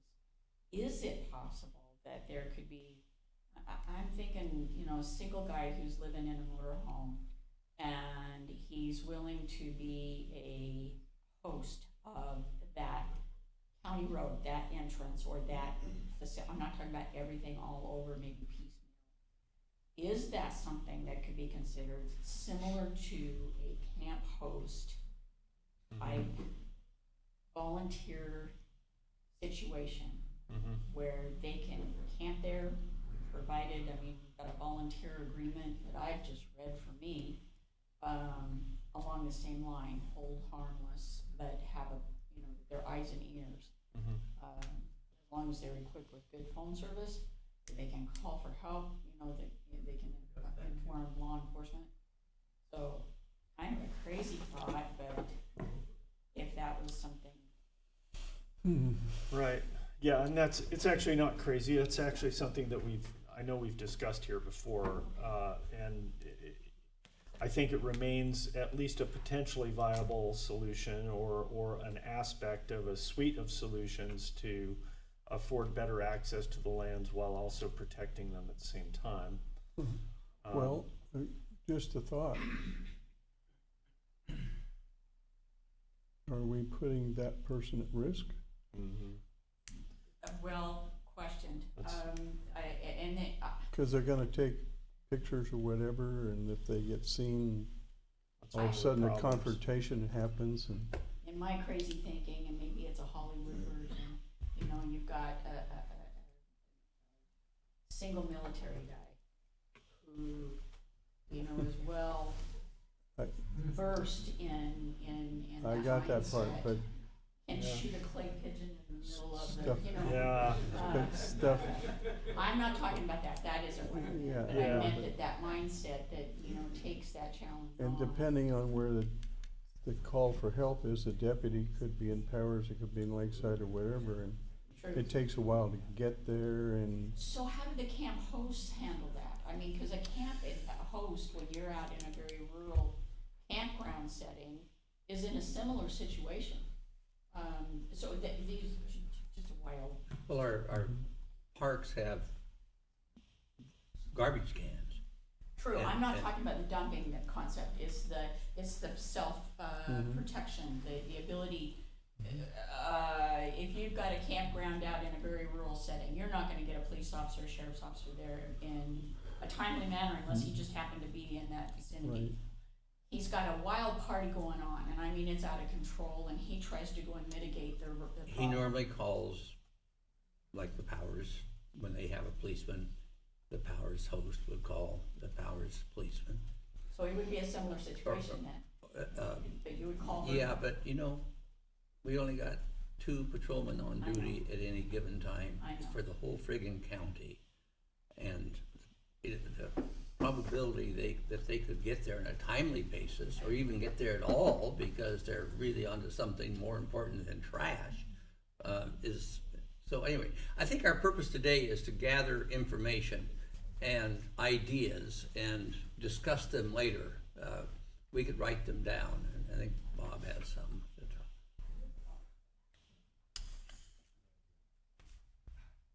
If I said, yes, Yeah. please. I think I know how we can cure this problem. How? Jim Bice still has his camo uniform from Vietnam. It's further than 130 yards shooting an ear. I think he could probably Take care of it right away. Might be a little drastic for dumping garbage, but I've been sometimes I shooting feel like it. pretty much all my life. You know, it used to be Bandon, which is now Bandon Dunes. We called it the circus, and we didn't have a trash problem. Then there was Warehouser. We'd shoot out there. We didn't really have a trash problem. There was the North Spit. We can't shoot there anymore. Blue Ridge. We can't shoot there anymore. So this is kind of like the Alamo for us, you know, for us guys. Not to mention the people we see up there every weekend. We'll see guys that want to deer hunt during deer season, mushroom pickers, berry pickers. Of course, we see car campers and littering too. But what if we had a free dump weekend once a month? You know, that these guys, they can't afford it. That's the problem. They can't afford it because inflation is just roaring right now. The problem is, everyone would be there for free dump weekend, and then we couldn't afford. It costs us $60 a ton to move the garbage from our transfer station now to a licensed landfill. And so if we had free garbage service, those would be the days that everyone would be there, and then we would have no money. And the bill isn't just a little bit. We collect at our land dump 25,000 tons a year, is that right? Times $60 a ton to get it to landfill. We're talking about 3 million, what is it? A lot of money. Well, the volunteer deal is working pretty good. And so, you know, it has worked really well. And I know we've had this incident of late, and it's really discouraging, but maybe we already have the best answer available. But let's keep talking about this, and some ideas have come up. Phil will investigate those and have a work session and see if there is a better answer than what we have. You know, free garbage is always a good idea, but well, it's enforcement. Enforcement costs money. I tell you one thing that people do in other areas, and no one ever likes this idea, is mandatory garbage service. That if you own a resident, if you own a business, if you own an apartment, you are obligated to provide garbage service. If we lock Davis Slough, I know what's going to happen. They're going to dump the garbage on this side of the gate. It'll be other places, I know, but and so. I'll still pick it up.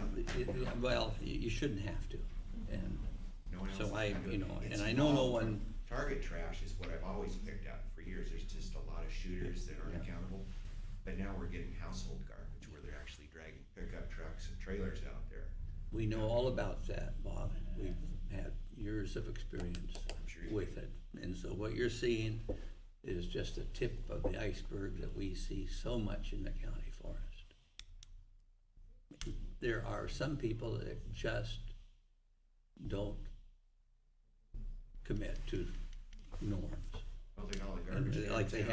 like they have a God-given right to put their garbage wherever they want, and they don't.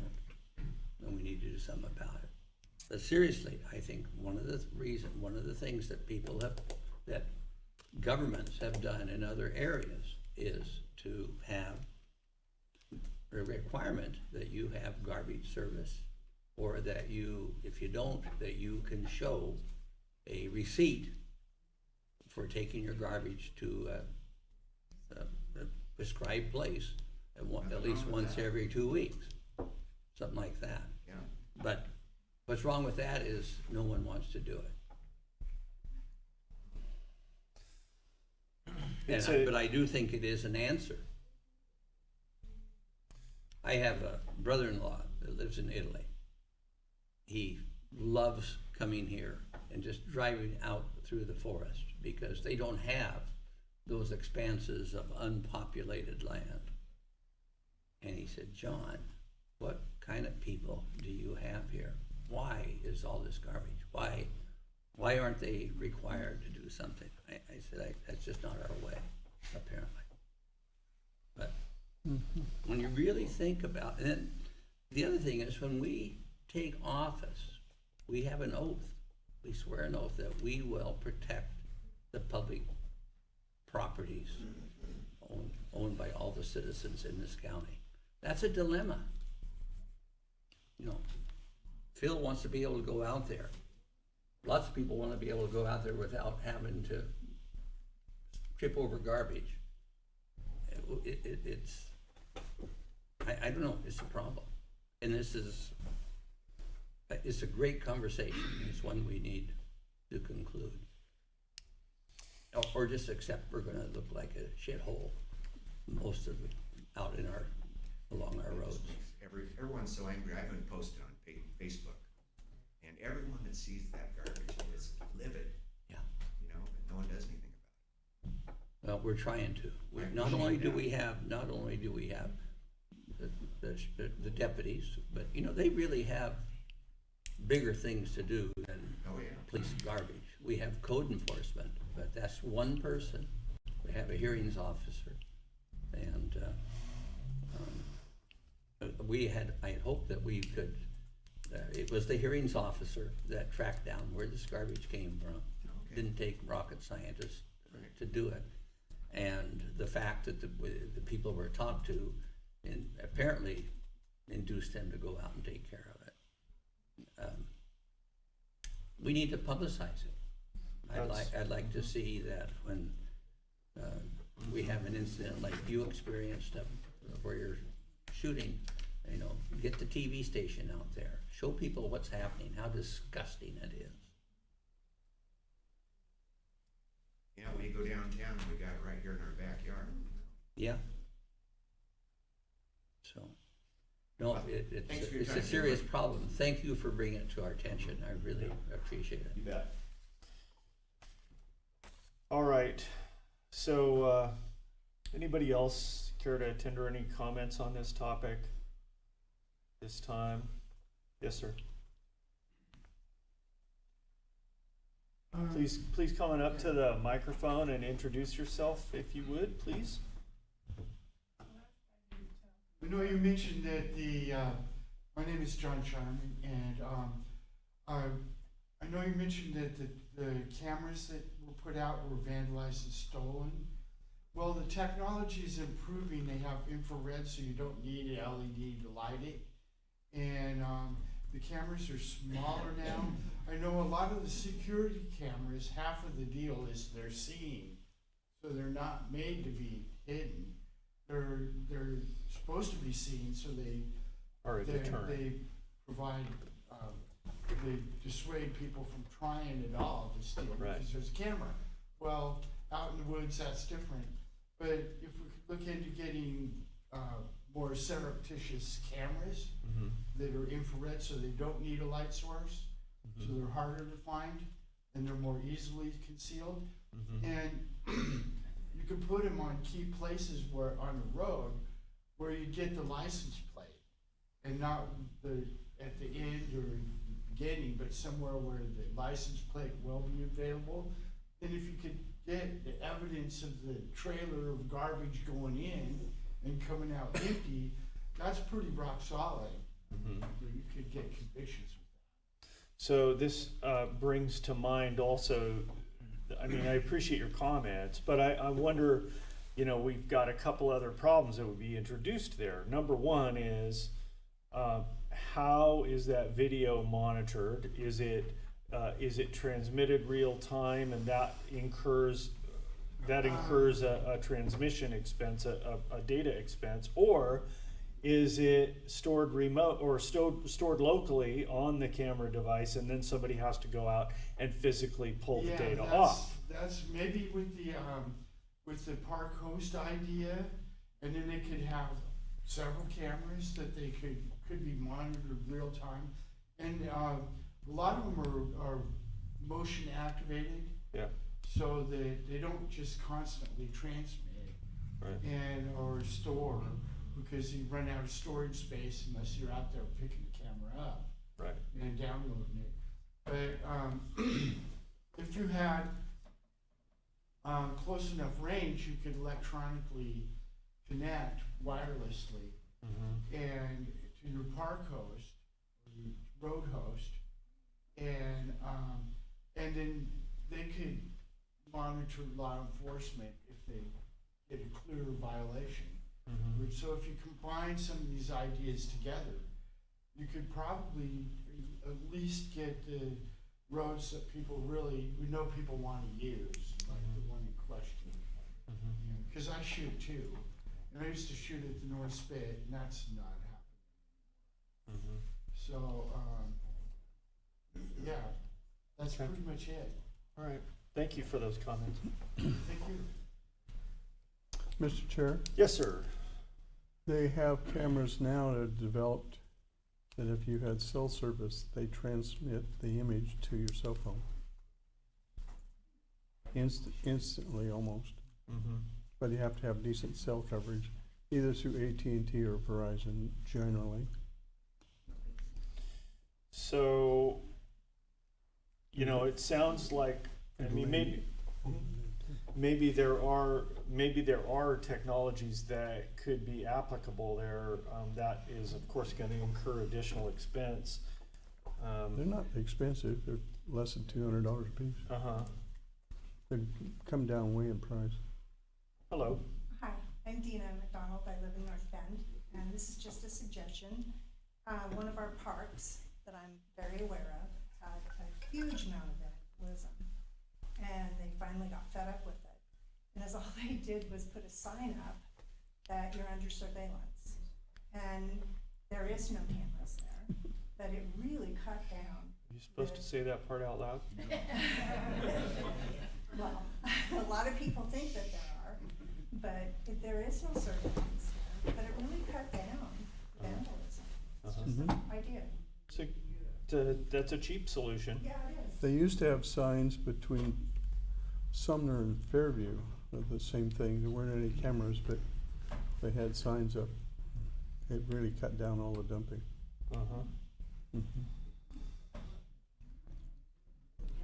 Especially if you put up some little long-term battery pack red LEDs up in trees all around. All right. Well, we definitely need to have a work session to flesh this out more, and so we'll definitely set an agenda to conduct that work session. Before I close this today, are there any other comments germane to this topic that anybody wishes to tender? Yes, sir.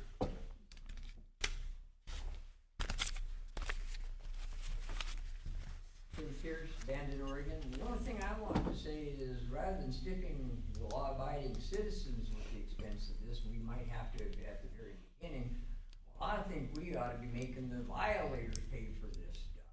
Why should the law-abiding citizens do it? Back once upon in America, that's how things rolled. Because the people that broke the law paid for the stuff that it took to rein them in. And maybe we should be looking at that too as part of the thing. I mean, why should the law-abiding citizens be on the hook for what this criminal activity is? These people have vehicles and stuff. Start confiscating them, doing whatever it takes to make them pay for what they're doing. You know, because the thing is there's no. I don't know what you guys do to them now. They're hard to catch. I know they are, but the I mean, thing, so we it's- do have this technology now, and it's pretty cheap actually. I mean, it's pretty amazing and it's pretty cheap, but it adds up when you think of all the county roads and everything. So I'm thinking maybe the smart way to do is maybe start it with the taxpayer dime, but run it with the violator's dime. I think that would probably be a good way of doing it. And really go after the guys who confiscate their vehicles and stuff like that. Well, there are legal limitations there, but working within the constraints of that certainly would be Yeah, an to me, effective you know, part of a strategy. It is going to be an expensive proposition to start. You know, to initially get it online, but once we get this baby rolling, if that's what we decide to go for, we should make the violators be the ones that pay for it. Yep. Anyway, thank you. Thank you, Tim. All right, anybody else have a comment on this before we close this topic? All right, so we will set a work session for this, be watching the county calendar for that, and flesh this out a little bit more, and in the meantime, have some further inputs to contribute to that productive work session. Mr. Chair. Yes, Commissioner May. Make a motion to accept the consent calendar. We have one Oh, we other do? late agenda item. Oh, we do? Sorry that I don't have it. Yeah, 5A is here. We already did Oh, that. we already did 5A. Yeah. It just got on the back of my pack. My Yeah. apologies, everybody. Consent calendar. I move approval. Oh, you did already. You want a second? Second it, you mean?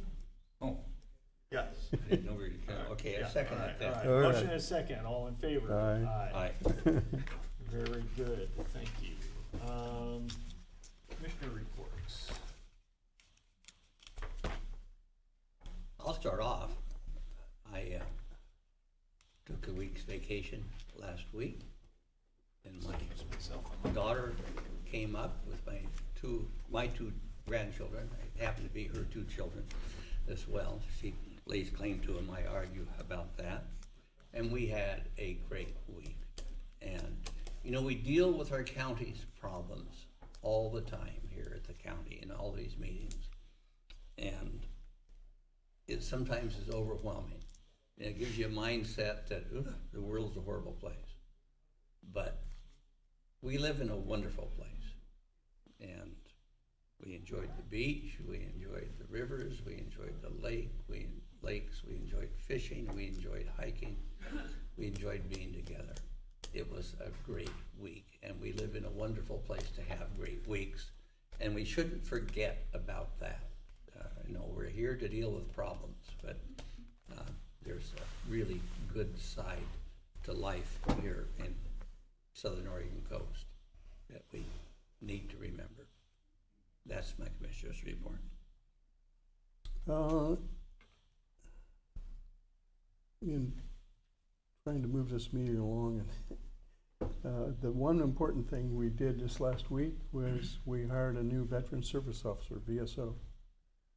The great thing about it is I had 3 veterans who belong to the various veterans groups like Point Man, SOBO, etc.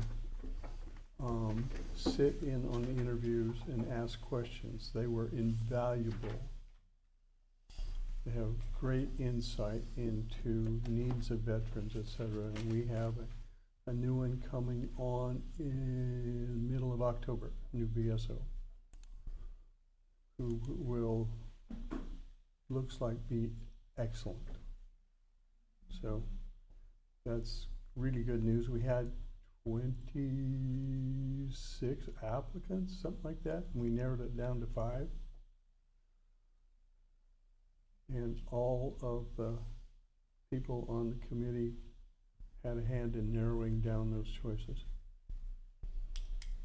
So it was good. We lasted most of the day, started off about 9 o'clock and ended up at 3 something. About an hour each to interview each of the candidates.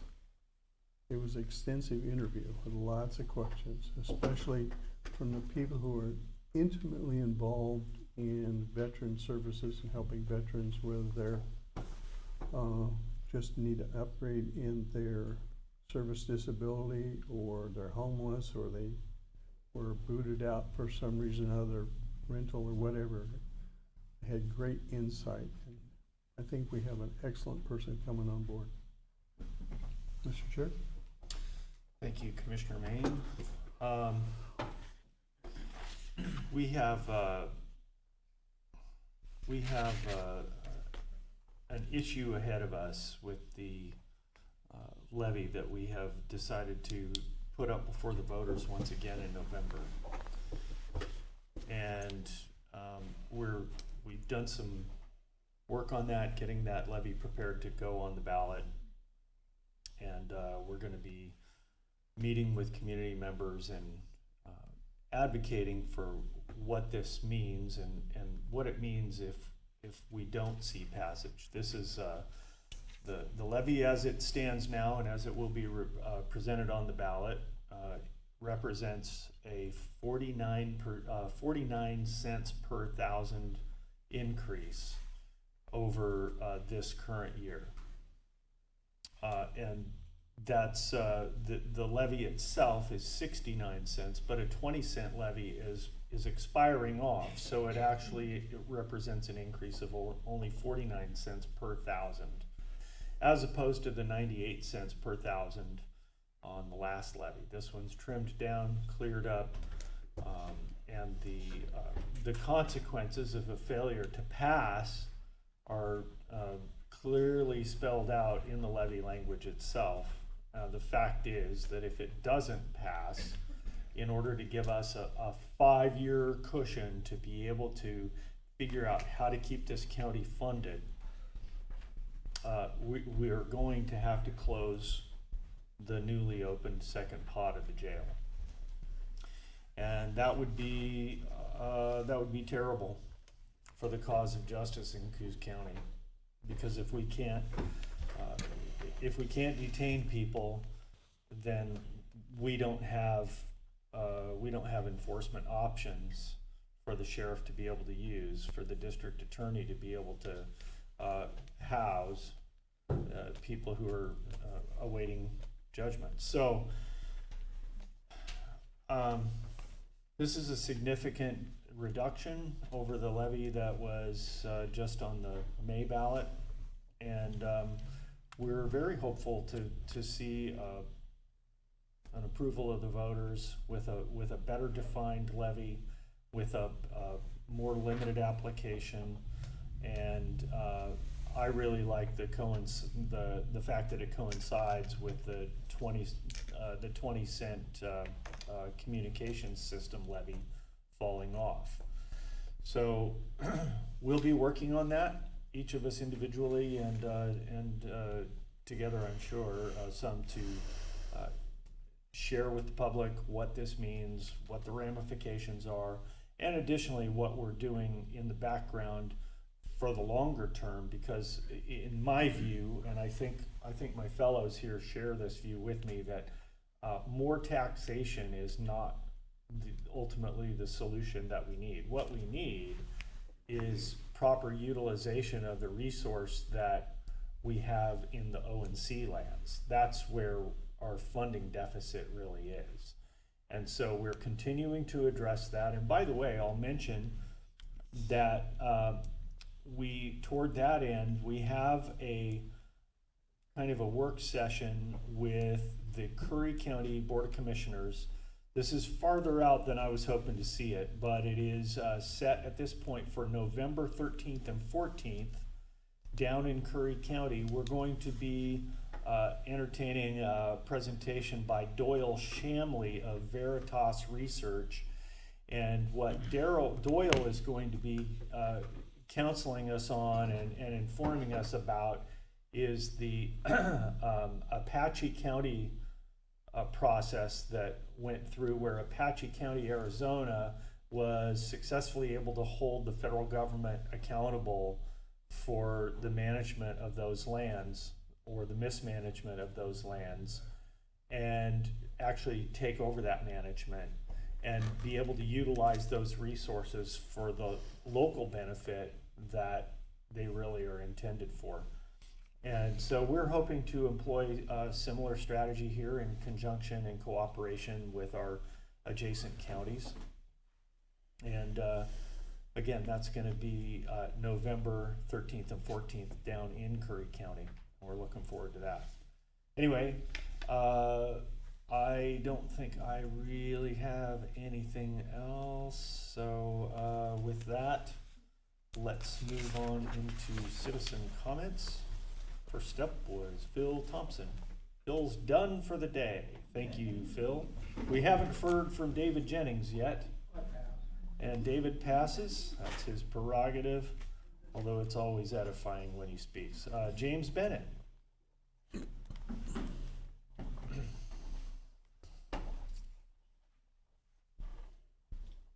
Jim Bennett, Bandon. I just wanted to, my grievance that I wanted to address, I guess, is I just encourage you guys to find the courage to stand behind the Constitution and use the strength of the recent Chevron decision to stand against all of this administrative rule. And I think you should be able to. And it goes hand in hand with the consensus crap that I've been blabbing about for months. And I'm just wondering what's going on with the ordinance to prevent all of the overreach and the intrusions that are going on in our community, which are all associated with this unconstitutional consensus stuff. And now, I mean, we should be sent by right around now, we should be sensing that the winds of change in terms of, you know, the political power in our country are shifting. And if you don't feel it yet, I promise you in the next 90 days here, you will be. And, you know, they're planning fires, okay? And if you want me to come up with the reports to substantiate that, I will. They're planning fires shortly. It's all consensus. It's all consensus stuff, guys. So that's pretty much the main thing I have to say today. Okay. And I know you've been, you know, I know it's like standing in the middle of the Colorado, and I know that you've been standing up for stuff and showing some courage. I just support you in showing more than you are. Thank you, Jim. Tim Pierce.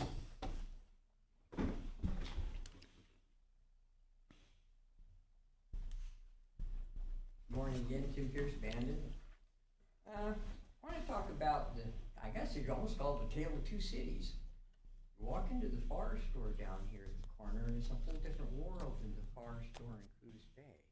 You walk into the Far Store in Coos Bay, and everything is locked up. It's not here. Is Coquille doing something different than Coos Bay, maybe? This is weird. You know, I don't normally hit this one here, but Forrest is my absolute favorite store on the planet. But it's kind of odd. You walk in there and it's you can pick up anything here and touchy-feely. You go over there and you got to ask for somebody to unlock a case for just almost everything. Solder, everything. It's crazy. Maybe the people in Coquille need to go over and talk to the city dads in North Bend and Coos Bay. I think maybe it has something to do with the same thing to do with people dumping garbage in the woods.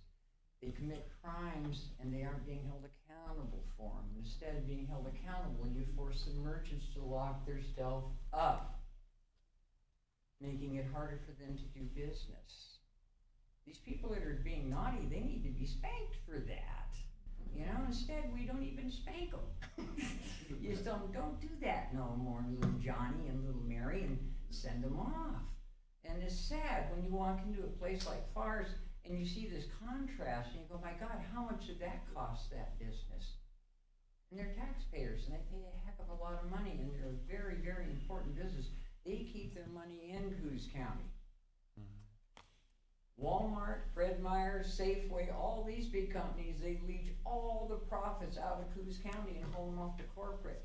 We got companies like Fars that are here supporting our community, and they're forced to do stuff like that. That's crazy.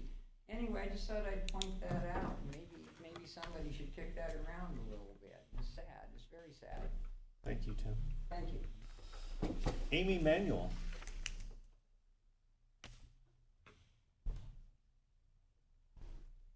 So I want a solution, I'm not here to argue. I'm gonna say that now. You guys know I'm a mobile notary. Sorry, Coos announce Bay, it. Amy Yeah, Manuel, all right, thank Coos you. Bay. I have some clients, and I get around town quite a bit doing what I do, and I have a lot of people that are in really good neighborhoods that are having a really big problem. And that really big problem is because there's been so many foreclosures and abandoned homes and things to that effect, that now some of these places, one of which is in East Side, is now attracting so many rats that it is getting into their vehicles, it's getting into their homes. And this is also the corner where our children will be getting on and off of a bus stop. So I called the company, I tracked them down, the mortgage company that now owns it, and they gave me the roundabout for about 3 hours, but finally I tracked down their mitigation team. And they explained to me that they didn't have to follow your ordinance that you developed in 2019 because you don't do anything about it.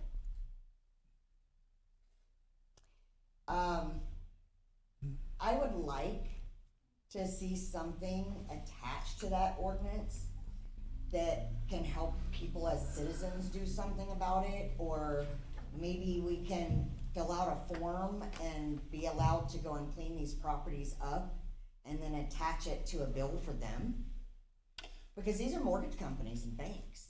So, which question are you talking I about? would like to in the see- county or in the city? This one is in the city that I'm, Okay. in particular, I'm talking about, it's We don't on have 11th and F. We on don't the have corner. jurisdiction in the city. I'm familiar Okay. with that one if you want to talk about it. I do, and All right, I'd we like can a do that joint after work the, session, because there's some in the county and there's some in the city, and I think we should be all working on finding a solution, even if it's involving like a citizen group or something that can go and check on these places, or track the right people down and turn them into the county and turn them into the city to help you guys be able to deal with them, because you guys got a lot on your plate. But there should be somebody that can help do that. We have several hundred on the list and we're working through them. Well, if you need help, call me, because I'm good at it. Yep. Yeah, we have a bunch of them. Some are really ugly. Well, this one in particular has rats, drugs, it's Yep. vagrants, it's wide open. Yep. There's rats getting into the neighbors' cars. There's animals going in there. Yeah, we have them all over the county like that. This one's got 7 feet high clothing, mattresses, and trash on the side where the children stand. And it has not been cleaned up. And I asked the company to go clean it up, and they said they're trying to sell it at auction. If I touch it, they would try to have me thrown in jail. I told them to screw off, I'm gonna go clean it up anyway, but We had that same situation where county planning sent letter after letter after letter, especially this one company in Florida. They just ignored us. yeah. So that's why we did the ordinance in 2019. And actually, the hearings officer has the ability to fine them up to $1,000 a day, and we got their attention. Good. Maybe someone needs to find this set of people $1,000 a day, because it's dangerous, and our kids are about to start school. That's why I'm bringing it up. They're gonna be standing on that corner. We just had a guy shot right down the road to death. He was one of the vagrants that hung out in that house. So had he have been in that location instead of at the park, it would have happened right there at that house. So we need to get these places cleaned up in Coos Bay, in the county and in the city, and maybe come together and try to find a way that we can track these people down, start getting the right paperwork to them, start informing them of what's going to happen to them if they continue to ignore the situation. We're doing that now in the county. Well, I'm offering to help, and I'm sure there's Cool. plenty of other people that would be offering to help get these letters out to them and do whatever we need to do. Mm-hmm. Okay, very good. It's Maybe as an aside, is there any, what's the current situation regarding the levy and the Coal Bank Slough levy? What's it? We've been working with Business Oregon. We've been talking to, them and Watershed. We've had meetings with Libby, and we're trying to come together so we can both get our dikes in shape. We currently have a guy mowing everything down so we can inspect it. That should be done by the end of next weekend, we're hoping. We've already started on the city side property. They are doing some work on the Libby side, I believe too, over there with some equipment, cleaning it up, just maintenance. And so we can see it, inspect it. Watershed's gonna have, they're working with both of us as far as I'm aware on everything, and Business Oregon. We're punching along, trying to figure it out and get it upgraded to where it needs to be, so it can be within Army Corps of Engineers standards. Right. And get it going from there. Right, thank you. Great, next on the list was Jim Bice. Anything else, Jim?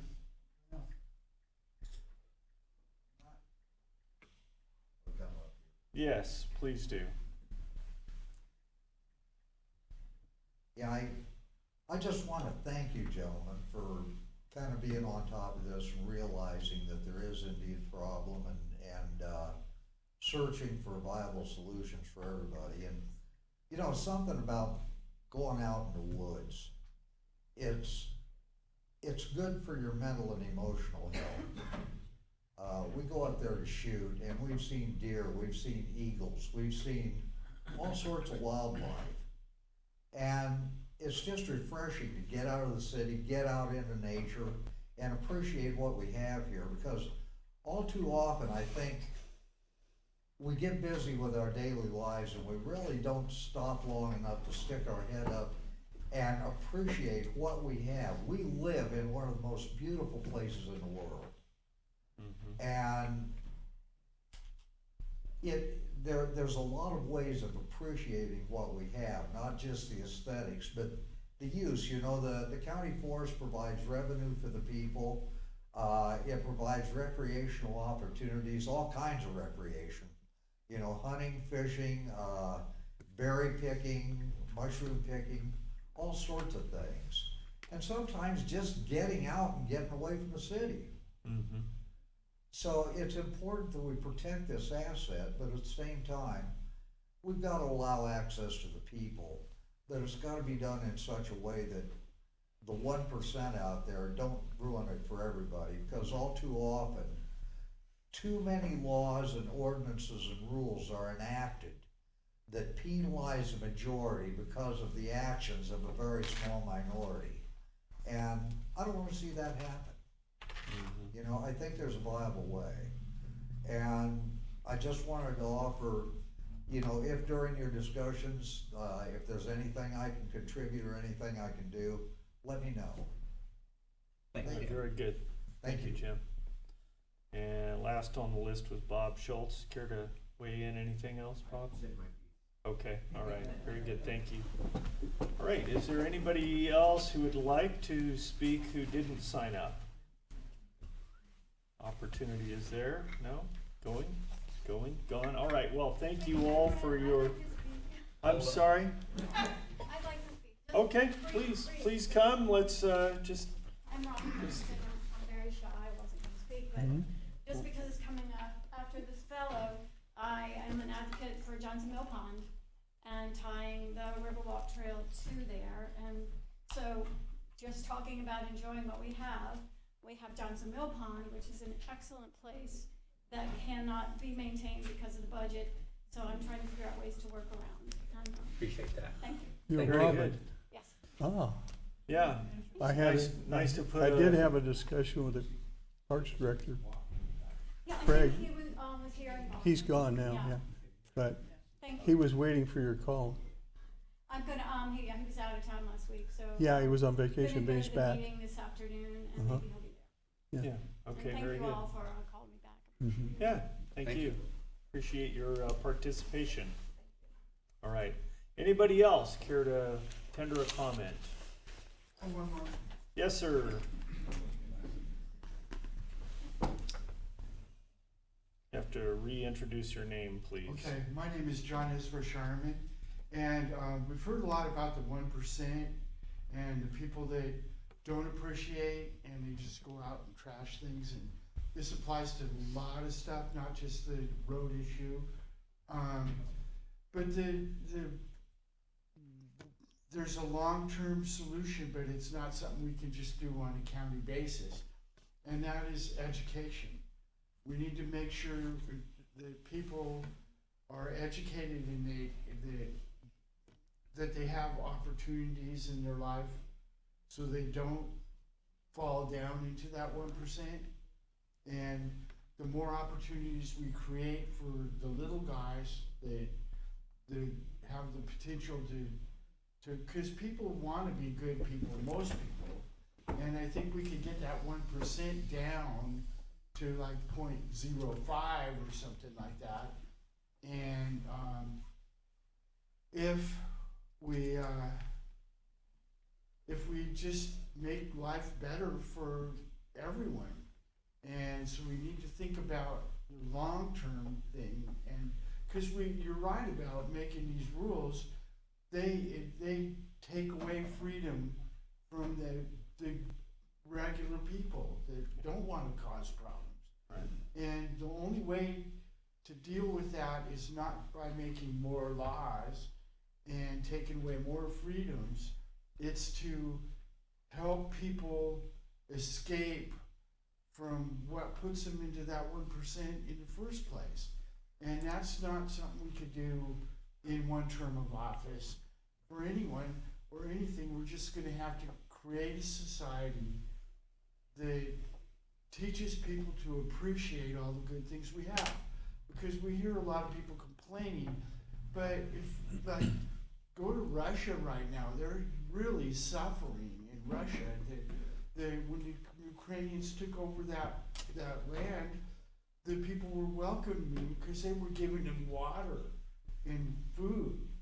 And the Russians weren't providing that for them. So, because their whole economy is collapsing. And so we just need to teach people to appreciate what we have. Everyone agrees we live in a wonderful county. I mean, this is a beautiful place. Mm-hmm. People are going to be moving here, and well, they are. The populations are up all over here, and we need to avoid the problems now while we have a chance. Because once the population grows, it's only going to make that harder to do. So things like education and tolerance of people that you might not agree with on every issue, and things like that are going to make it more livable and help bring people up to where they don't need to throw their garbage out. And not by giving them free garbage service, by making the opportunities available so they can get an education and get a job that contributes to society. And it's a win-win if you head it off at the pass and don't wait for the problem to become expensive, which is what we're trying to deal with. Now it's going to be expensive solutions for the problems that we have now, but we need to look at the future and leaving our pride, progeny, something that's good, something that resembles what we take for granted. Because a lot of us in this room probably took a lot of this for granted in the past and are only now going, gee, I really need to appreciate it more. And so that's one thing. It's that when you're busy complaining, you're not appreciating. So if we all take a moment before we complain about something, to appreciate what we do have. It might not be perfect, but nobody gets a perfect world. You don't even want a perfect world, it'd be boring. So nobody gets a perfect world. You're never gonna have a perfect world. All you can do is leave it a little better than you found it. And that's what you gotta do. And so, thank you. Thank you. I appreciate your comments. Anybody else care to tender a comment before we wrap this up? Looking for hands? Seeing none, thank you all for participating in your county government. We are adjourned.